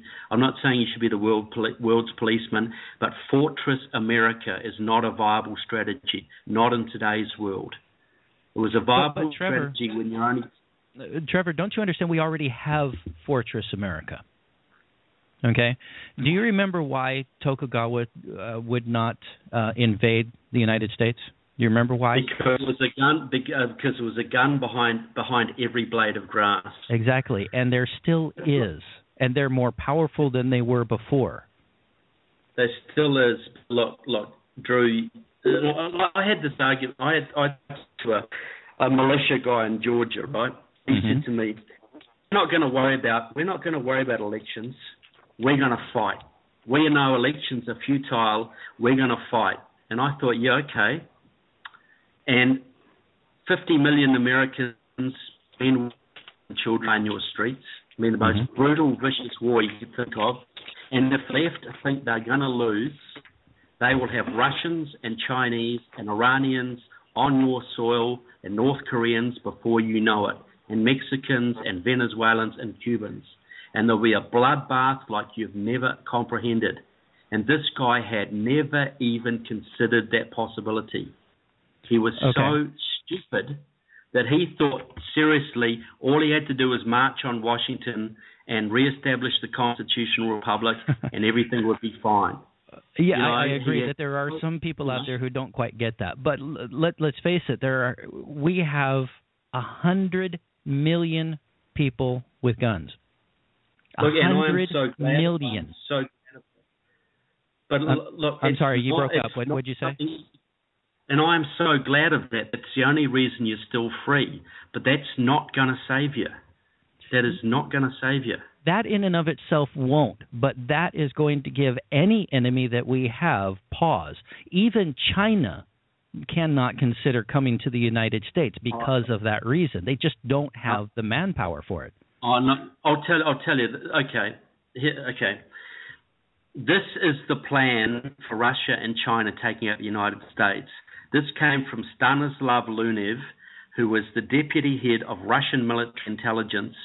He defected in 1998, I think it was, way after the fall of the Berlin Wall. Mm-hmm. He thought the Russians thought they could win this war then. Things have turned so much in their favor since then. This is their plan.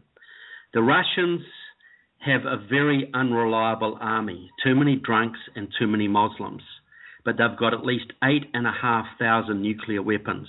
The Chinese don't have many nukes, but they've got a massive surplus of young men. They've got at least 20, because they've been aborting baby girls for the last 30 years, they've got between 10 and 20 million young men who will never marry. And that's a big social problem. That's a big ticking time bomb. They know that's going to blow up in their face. So the plan is this. This is what if it comes to war, this is what they plan to do. Russia will nuke the continental United States, rain of fire, surprise attack. They think they can take most of your nukes out on the ground before they even get airborne. They will lay waste to all your major cities and create chaos. Then they will invade Alaska and parts of Canada, and they will stop at the border. They will not come across into the US. Meanwhile, the Chinese will send 20 million men across the Pacific in wave after wave after wave. They know they will lose 10 million of them. They know they might lose 15 million of them, but they will get a foothold, and then they will invade your country. Meanwhile, the Mexicans and the Cubans, Nicaraguans, Venezuelans will be invited to invade the southern United States for looting rights and take away anything they can, and then the Chinese will occupy your territory. That is their Lebensraum. That'll be their country. The Chinese have every single major aquifer in your country mapped, because they know that certain aquifers flush out nuclear radiation very quickly, and aquifers hold it for a long time. They know where they need to settle their people. Now, you can say that that's a fanciful plan, but that's a realistic military scenario. And you might win that war. You think of the cost. You think of what that would cost your country, how many relatives you would lose and how many friends you would lose, how much your cities would be devastated. You would be set back 100 years. You'd have 100 million Americans left who'd be basically living in the 19th century. That's the best case scenario. The worst case scenario is most of you are wiped out and the rest of you are slaves to the Chinese. But that's what you're facing, Drew. That is what these guys are trying to do. And if you think you can defend against that by an America-only policy, I think it's just not viable. Sir, I think you underestimate Texas. Look. Yeah, but seriously, but look, how many nukes would it take to flatten Dallas? That's. But okay, look, I think what we should get back to is this. I want the Libertarians to support a ticket that is led by the Republicans, and that's not an easy sell. Now, you're going to have a struggle on the defence issue. I know that. I absolutely know that. The Libertarians would not like John Bolton as Secretary of State or, say, Alan West as Secretary of Defence, They won't like that. But they like a Gary Johnson as Secretary of the Treasury, a man who can finally abolish the Federal Reserve and the IRS, and maybe one or two other libertarians, and a Mike Lee who will give all the federal lands back to the states, and maybe one or two others who will give you big items off your agenda, like David Barton.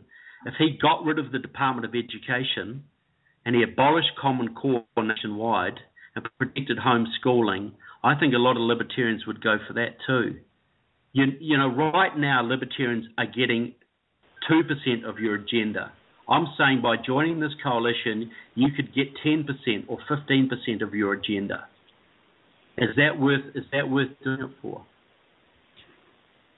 If put like that, yes, it is. Unfortunately, that's the wrong question. The right question is, can the Republican Party be trusted to live up to their word? And the evidence so far is no. Well, I believe Ted Cruz can be trusted to do that. Mm-hmm. I believe Ronald Reagan could be trusted. I believe Trey Gowdy can be trusted. I believe Louis Gohmert can be trusted. I believe Jim Bridenstine can be trusted. Do I believe Mitch McConnell can be trusted? No. Mm-hmm. I believe John Boehner can be trusted? No. We're not dealing with the GOP. You're dealing with an insurgency that is going to bypass the GOP under the GOP banner. Ted Cruz, I want him to run, basically just bypass the primaries, say, I'm running, I'm naming these people to my cabinet team. 2 or 3 of them would be people that libertarians would respect and believe in, you know, and you go for it, you know. Now, that is not guaranteed a victory. It's not guaranteed you'll get everything you want, but I'm telling you straight, Drew, if we don't win the next election. Okay. Did we lose him again? I believe we did. Darn it, and I had a good comment I was going to make. All right. There's we're going to try to get him back. Also. Yeah, we're going to get him back, and then I'm going to make my comment if I can remember it by then. And once we have him back, I will open up the phone lines, and because I know there are people that are just itching to get on the phone and ask him some questions. So let's see. Unfortunately, it takes a while for Skype to recognize that he's gone. Don't forget callers. I need to see. You have to press 1 to get into the queue, or I don't see the cute little bubble that tells me. But can you hear me, Drew? Yes, we can hear you. Go ahead. We gotcha. Are you there? Are you there, Trevor? I think we lost him again. Twice in the same 18 minutes? What is going on in New Zealand? Well, the NSA, they really have a problem with this conversation. Yeah. They don't want to talk about how anybody Democrats could win, so, you know. Yeah, darned old NSA. But anyway, listen, callers, I see we have quite a few out there, so if you would press 1 to let us know that you want to talk, that you have a question. I recognize a couple of these numbers. I know you guys have questions, even though you haven't pressed 1, but I promise we will get to you. Just be patient and give me a little time. And let me see if we can get Mr. Loudon back.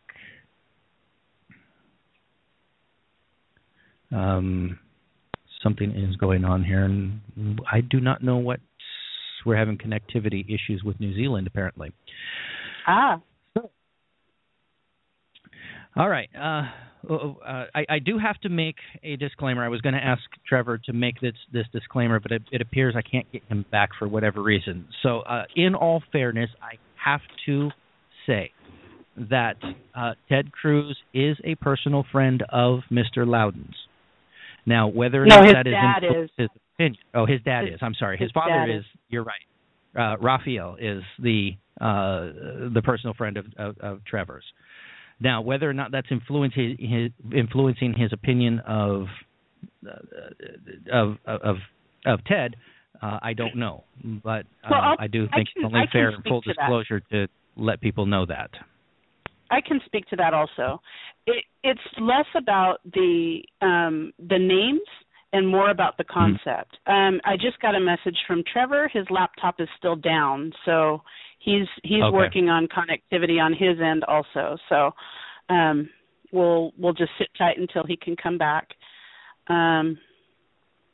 Okay, the computer is okay, so he's apparently ready to be tried again. All right, we will give him a try again. Okay.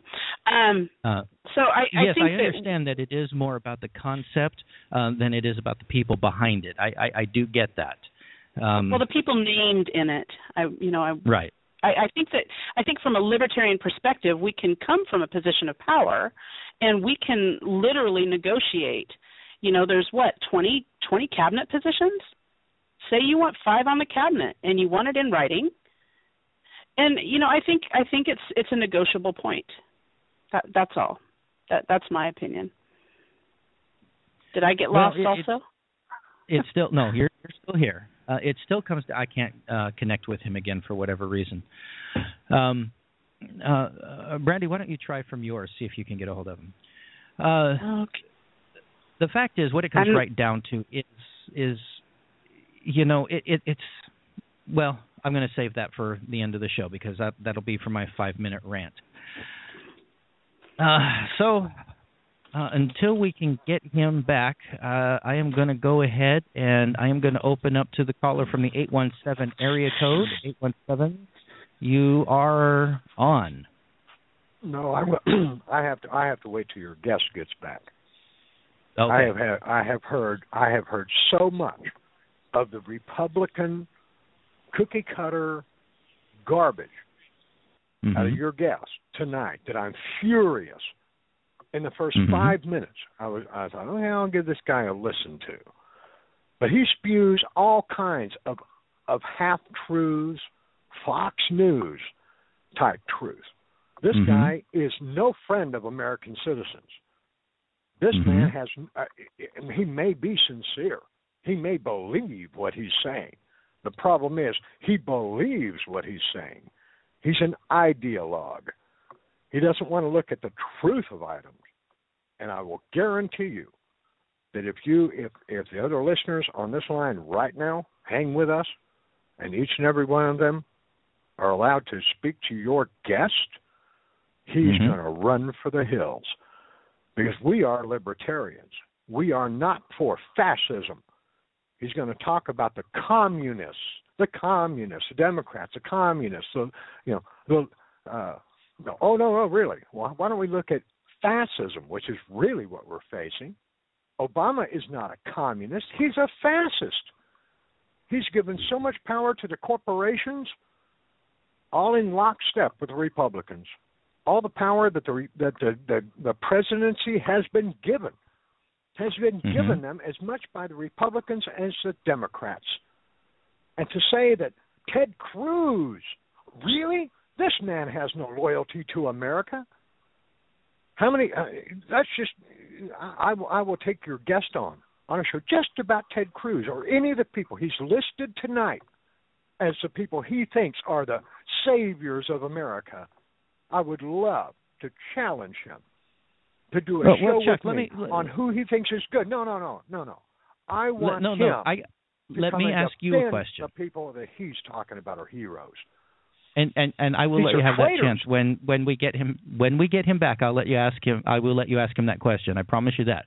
But let me ask you a question. What is your proposal? My proposal is it's up to us. If you think a vote matters, it doesn't. We're done. So then what do we do? You must be an absolute fool to think that. Drew, do you believe hold on, we're going to win Chuck. our liberty back with a vote? Go ahead. Hold on, Chuck. Brandy, do you have news for us? No, I cannot make this happen. I need help. So. Okay, let me try him again. Chuck, I'm going to put you on hold just for a minute while I try to get Mr. Loudon back. All right. Okay, I am working on getting him back. Let me see what we can come up with here.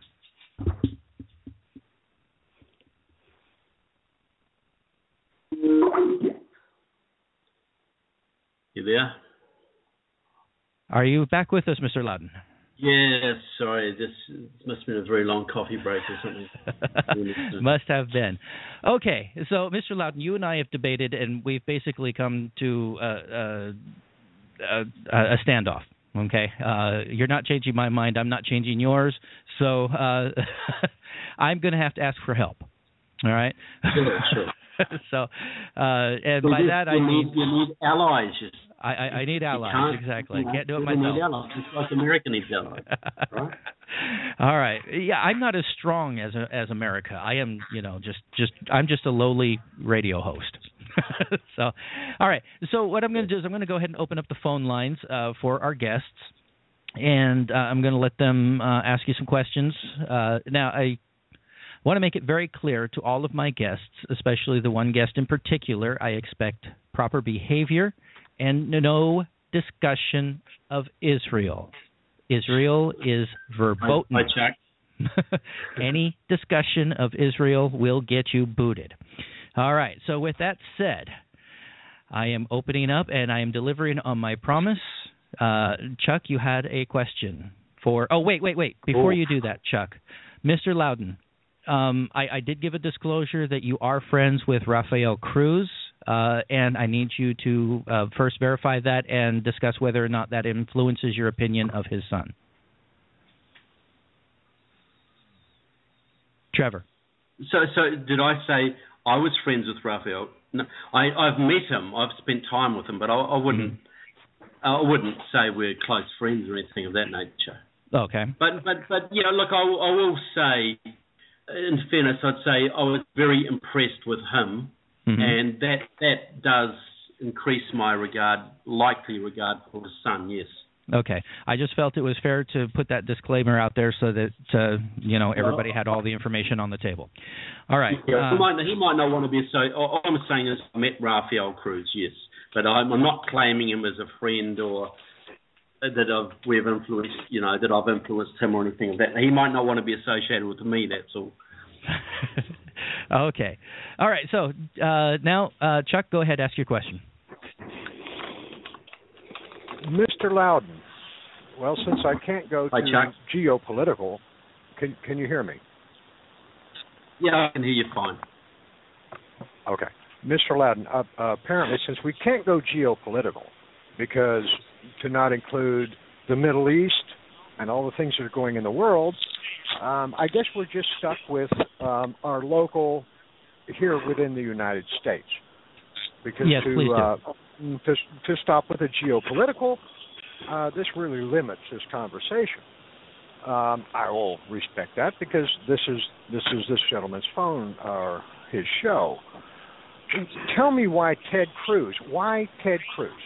Is this man ever shown himself to be he's just a talking head? Tell me where. Well, let's even do better than that.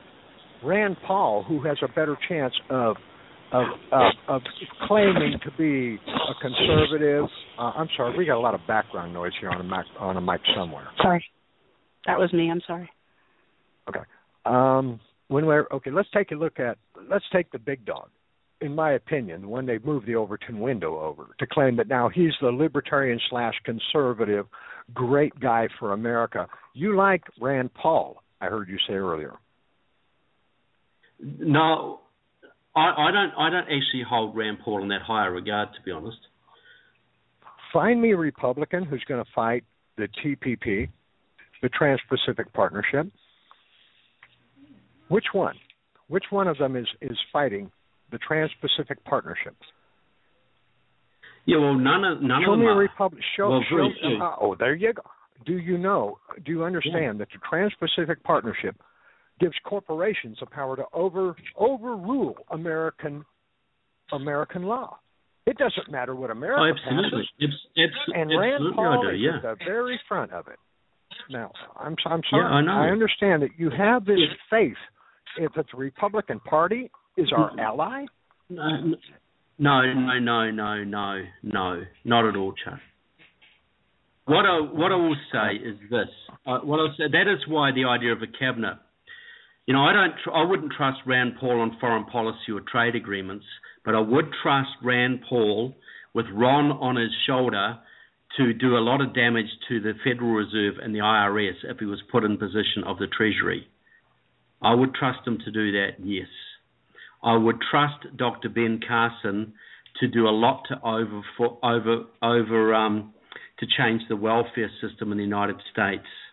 I would trust Sarah Palin to go up against the energy companies and deregulate, and pass the Keystone Pipeline and a whole bunch of other things.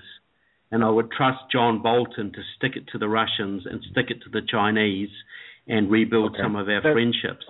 It doesn't mean I trust John Bolton to be sick. That's why I'm slotting these people into these certain areas, you see. Well, maybe there we can go geopolitical. I heard earlier in the show, it was in the context that it was evil that the Chinese are hoarding gold. Excuse me, who's breaking the American?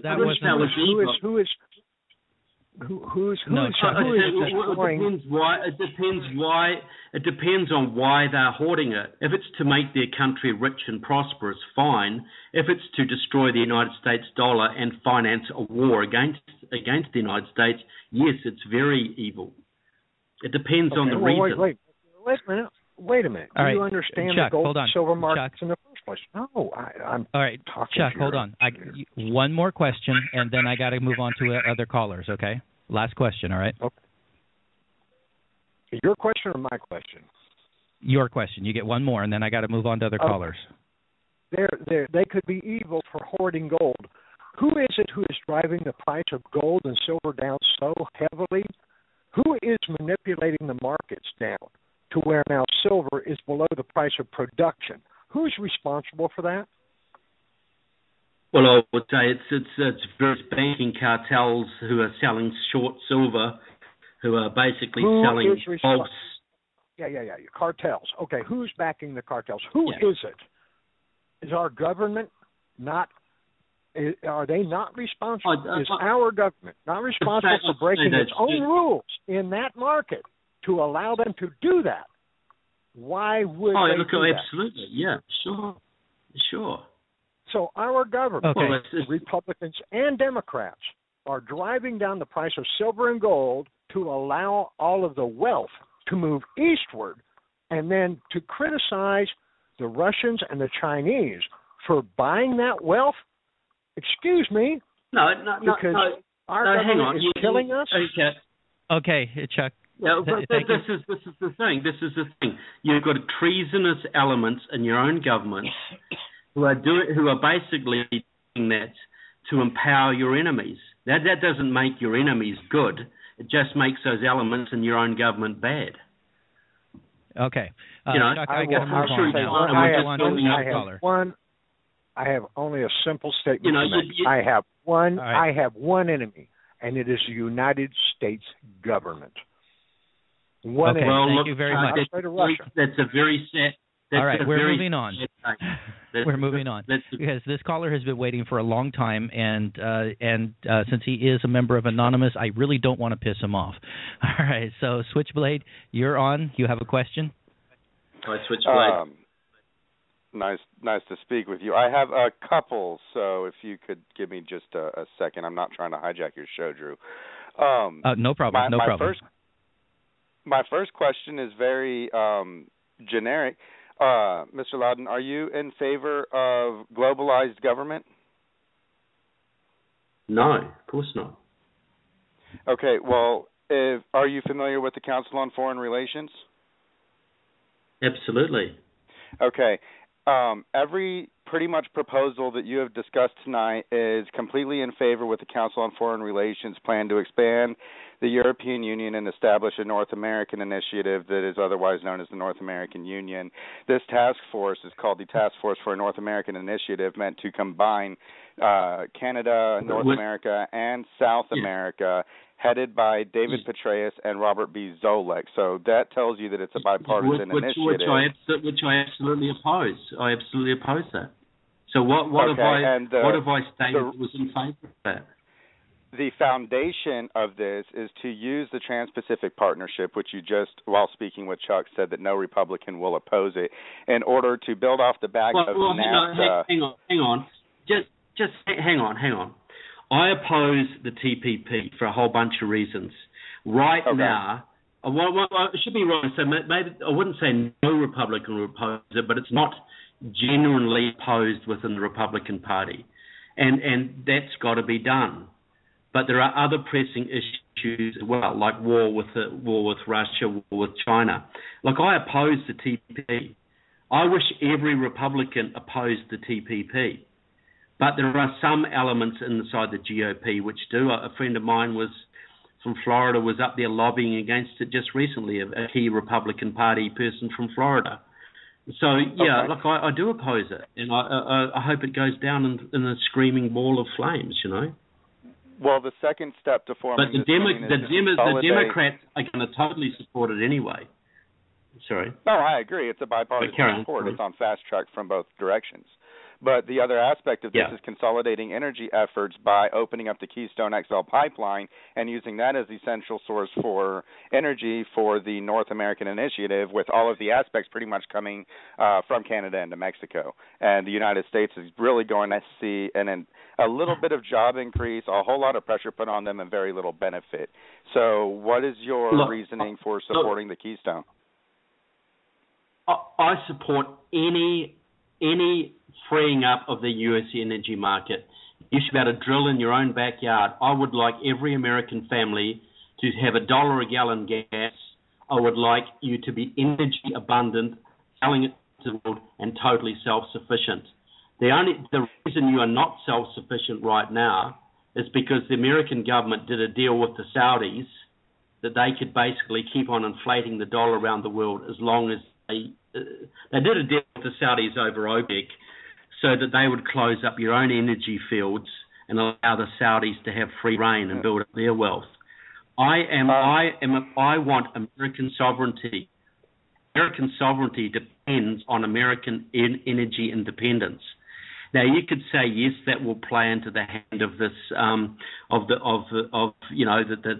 the amalgamation of Canada and Mexico, the whole world government thing. And it may to a degree, but America doesn't have energy independence and energy sovereignty. You are going to go down. There's a simple solution, and drilling has nothing to do with it. End the war on drugs, legalize industrial hemp. Willie Nelson has already proved, among other laboratories around the globe, you can make biodiesel that is ethanol-based using industrial hemp at 1/5 of the pollution and 1/5 of the cost that you can of using corn stalks. Plus, you can revitalize the soil through the natural resources that are replenished into the soil by growing hemp, and at the same time reduce your oil dependency and completely stop relying on OPEC and Saudi. Well, look, if you can do that, that's great. But and if that's a proven technology, I'd say go for it. But right now, proven. I think it's criminal. It's been happening since the 90s. Okay, that's great, and I totally support that. But I think it is criminal that Americans are not allowed to drill their own land for energy. Now, if they don't have to do that, if hemp can replace it, that's great. But until that does it, I'm saying drill, baby, drill. There should be no restrictions on people drilling their own property, their own oil, and I would like to see the American market flooded with cheap oil that you can drive your cars with and get your factories running again with. Okay. Switchblade, I do need to get on to other callers, okay? Can I get one quick question? Go for it. One last question, and then I got to move on. I have to go Ted Cruz, the man who stood up and criticized Obama for not cracking down on marijuana dispensaries because federal government supersedes state law whenever that should fall under states' rights according to the United States Constitution. The man who attempted to filibuster a procedural vote to bring a bill to a floor, then voted for bringing the bill to the floor and didn't even fight it whenever it came down to the actual bill to be passed, which would have actually been a filibuster. The man who has done nothing except make his image look good while his actual policies have reflected the exact mainstream agenda of the GOP establishment that goes hand in hand with the Democrats. How can you support him? Well, for a start, it'll take me a while to rebut all that, but I would support him very simply for this, because he's the only man out there who has ever stood up to the GOP establishment in the way that he has. He's taken a whole bunch of flack. He is the only candidate out there who talks about abolishing the IRS, about all the things that I hold dear. He is the man who stands with the Tea Party, absolutely. He is a man. He's the son of a Cuban refugee. He has imbibed.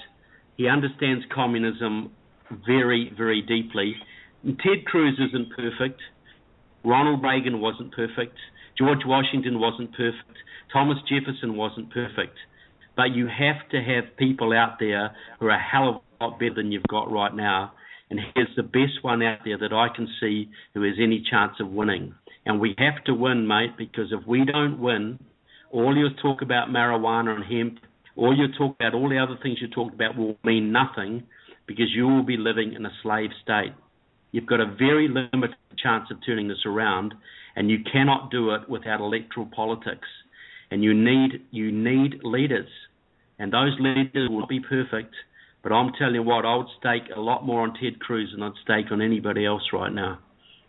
Well, I'll stake on people who do more than talk. Thank you for the time, Drew. Oh, thank you very much, Switchblade. Appreciate it. All right, I'm going to move on to this next caller from the 816 area code. Caller from the 816 area code, you are live. Did you have a question for Mr. Loudon? This is Issa. Oh, hey. Hey, listen, I kind of caught the end, this last half hour, and I've got some issues with some statements here that he's made. As far as my opinion is concerned, number one, my first statement is there is no difference between Republicans and Democrats. All right, they're Redemlicans. All right, I mean, they when they're in front of the camera with their constituents, they sound like complete opposites.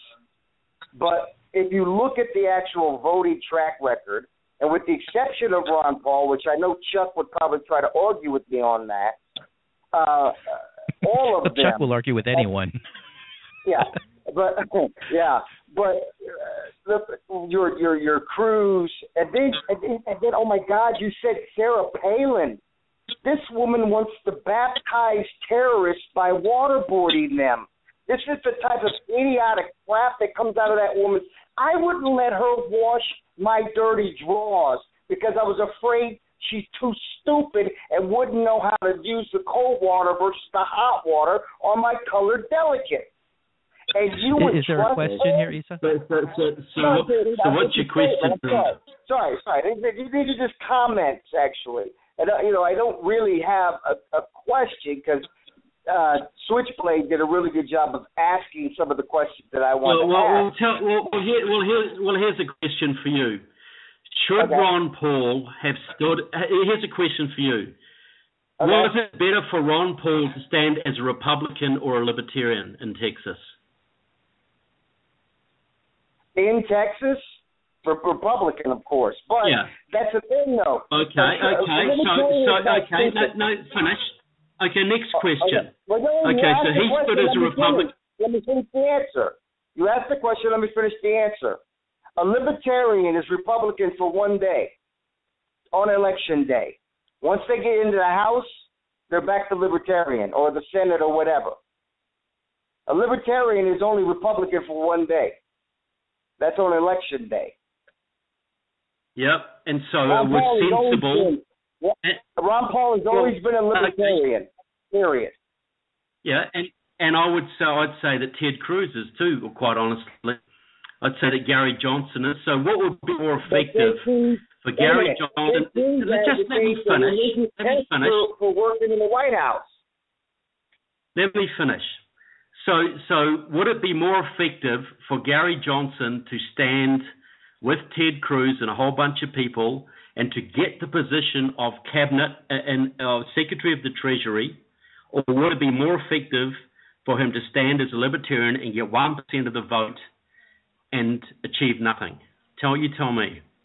To be honest with you, I'm not a fan of Ted Cruz at all. I mean, one of the there are many things that turn me off about him, to be honest with you, and the fact that he's actually one of I'm answering your question by saying it wouldn't matter. You didn't. Because it wouldn't matter. So you wouldn't care. It doesn't matter whether he runs Republican or Libertarian. I myself would never vote for him because he's in favor of a religious test just to get a job in the White House because he wants to weed Muslims out. Okay? We were talking about Gary Johnson. No, look, do you want to advance your agenda? Do you actually want to get something achieved, or you just want to rant? Do you just want to rant? Do you actually want to save your country or not? You don't. Well, of course I want to save my country. Why do you even come? It's not going to be two-party system that we have why now. are you not willing? Why are you not willing to take the steps necessary to do it? Why do you just want to rant and criticize people and find faults when you could actually get behind somebody to actually do something? Or would that be too difficult? No, excuse me. I am not in favor of getting behind the two-party system that they have deliberately set up, Republican and Democrat. I'm not. I'm not opposed to that anymore. I haven't voted one or two as a first or second party for many years. I have voted third party consistently, and that is something, an agenda that I push. How much of your agenda has been enacted in that time? How much has your vote achieved? You tell me.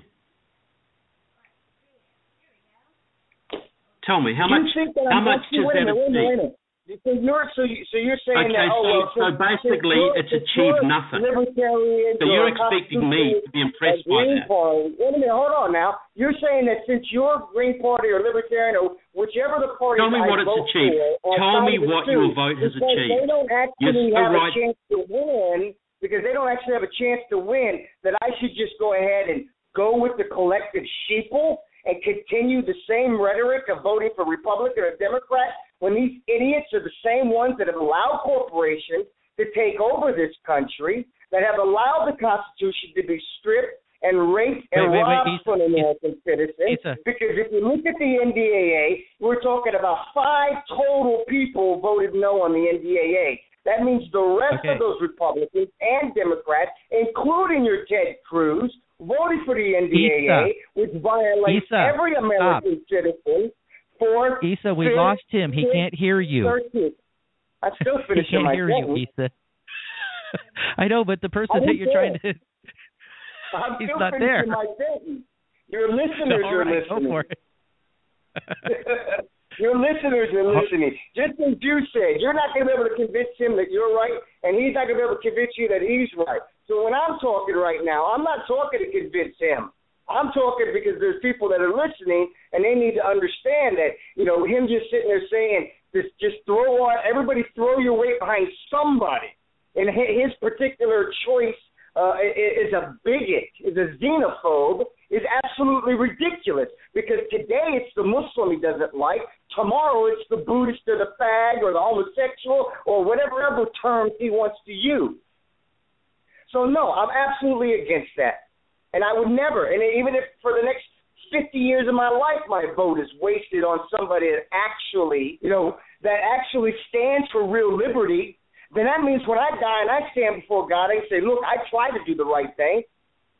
I can go to bed at night with my head laid on a pillow comfortable. There's no way in hell just because this person stands a better chance to winning.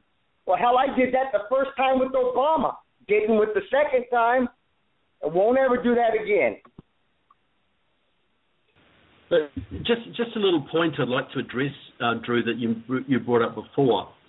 You talked about how some time ago the Republicans came to you and said, we want your help, and you gave them your help, and then they screwed you, right? Mm-hmm. Okay, so somebody comes to you and says, I've got a great investment for you. You give me $10,000 and I can double that money for you, and you don't get anything in writing, and you don't check their backgrounds, and you don't have any verification message, and then they rip you off. Whose fault is that? Well, that would be mine. It would. So what my point is getting is, when you deal with Republicans, you have to go to them and say something like this. Okay, we can give you 3% of the vote. That's going to make the difference in this election. What are we going to get? Who are we going to get put into positions of power? What policy concessions are we? Unfortunately, this is when we lost the connection with Mr. Loudon for the final time during the show. He did not have the opportunity to finish expressing all of his ideas. However, I do intend to have him on the show again at a later date to finish this conversation. Now, Mr. Loudon is about to go on tour in the United States, so it will be some time before I will have the opportunity to have him on the show again. So stay tuned, and I will let you know the next time he's going to be available for our show. Bill Clinton had a plaque on his desk that read, "It's the economy, stupid." This summed up his approach to his presidency very well. In fact, whether it was through his policies or through other things, he will always be credited with presiding over one of the best economies this country has ever experienced. However, having a good economy is simply not good enough for libertarians. If libertarians were to have a plaque on their desks, it would likely read, "It's the power, stupid." Libertarians don't want consolidated power. They want dispersed power. They want the power put back into the hands of the people where it rightfully belongs. By aligning ourselves with the devil that is the Republican Party, we are compromising one of our most sacred principles, minimum government. To quote from an article I recently read on the subject, "We recognize that it is a standard conservative position that many federal agencies should not exist. We categorically agree. However, the Republican Party is not likely to run in 2016 on the platform of closing federal agencies, with the possible exception of the IRS. It is highly likely, rather, that the GOP will be reaching out to the middle class and talking about jobs, putting forward a positive, optimistic agenda rather than running on items whose importance is not clearly understood by the average voter. Having conservatives heading up these agencies will allow us, as a movement, to move the Overton window to the point where the closing of federal departments is not only accepted, but welcomed by the American people." Now, this is a good statement of rhetoric, but that's all it is, rhetoric. If the Republicans want to gain the support of the Libertarians, they are going to have to overcome a couple of obstacles. One, they're going to have to prove to us that they will not betray the people of the United States again with their authoritarian policies. Two, they are going to have to prove to us that they are interested in changing the scope of government from the large, all-encompassing behemoth it has become to a tiny fraction of what it is. If the Republicans want to attract the libertarian vote, they are going to have to do more than nominate Rand Paul simply because he has the same last name as Dr. Ron Paul. Rand is a person who has made it clear that the title libertarian is an albatross hanging from his neck. He is not a libertarian and does not identify himself as a libertarian. It's the power, stupid. As the saying goes, power corrupts. Absolute power corrupts absolutely. Right now, our federal government is absolutely corrupted. Promises and handshakes are no longer sufficient to win over the libertarians. Action and proof are what is needed. Anything less than that will not assuage the simmering anger and complete total distrust of the government that dominates the attitudes of libertarians. Another saying that is germane to this discussion is, "Fool me once, shame on you. Fool me twice, shame on me." The Republican Party is going to have to come up with a response to the question, why should we get in bed again with the devil when we have been burned by him before? The Republican Party has already demonstrated on numerous occasions that they are willing to break the faith with the American people in order to consolidate their power and the power of the government. They will now have to prove beyond all doubt that they are willing to put liberty up as a value rather than authority and big government. The NDAA must go. Gun control has to go. The Federal Reserve has to go. The IRS has to go too. State lands must be returned to the states. Autonomy has to be returned to the states. These endless wars have to stop immediately. These are things that have to be guaranteed, and action taken on them before the 2016 elections, before any libertarian will even consider supporting the Republican Party.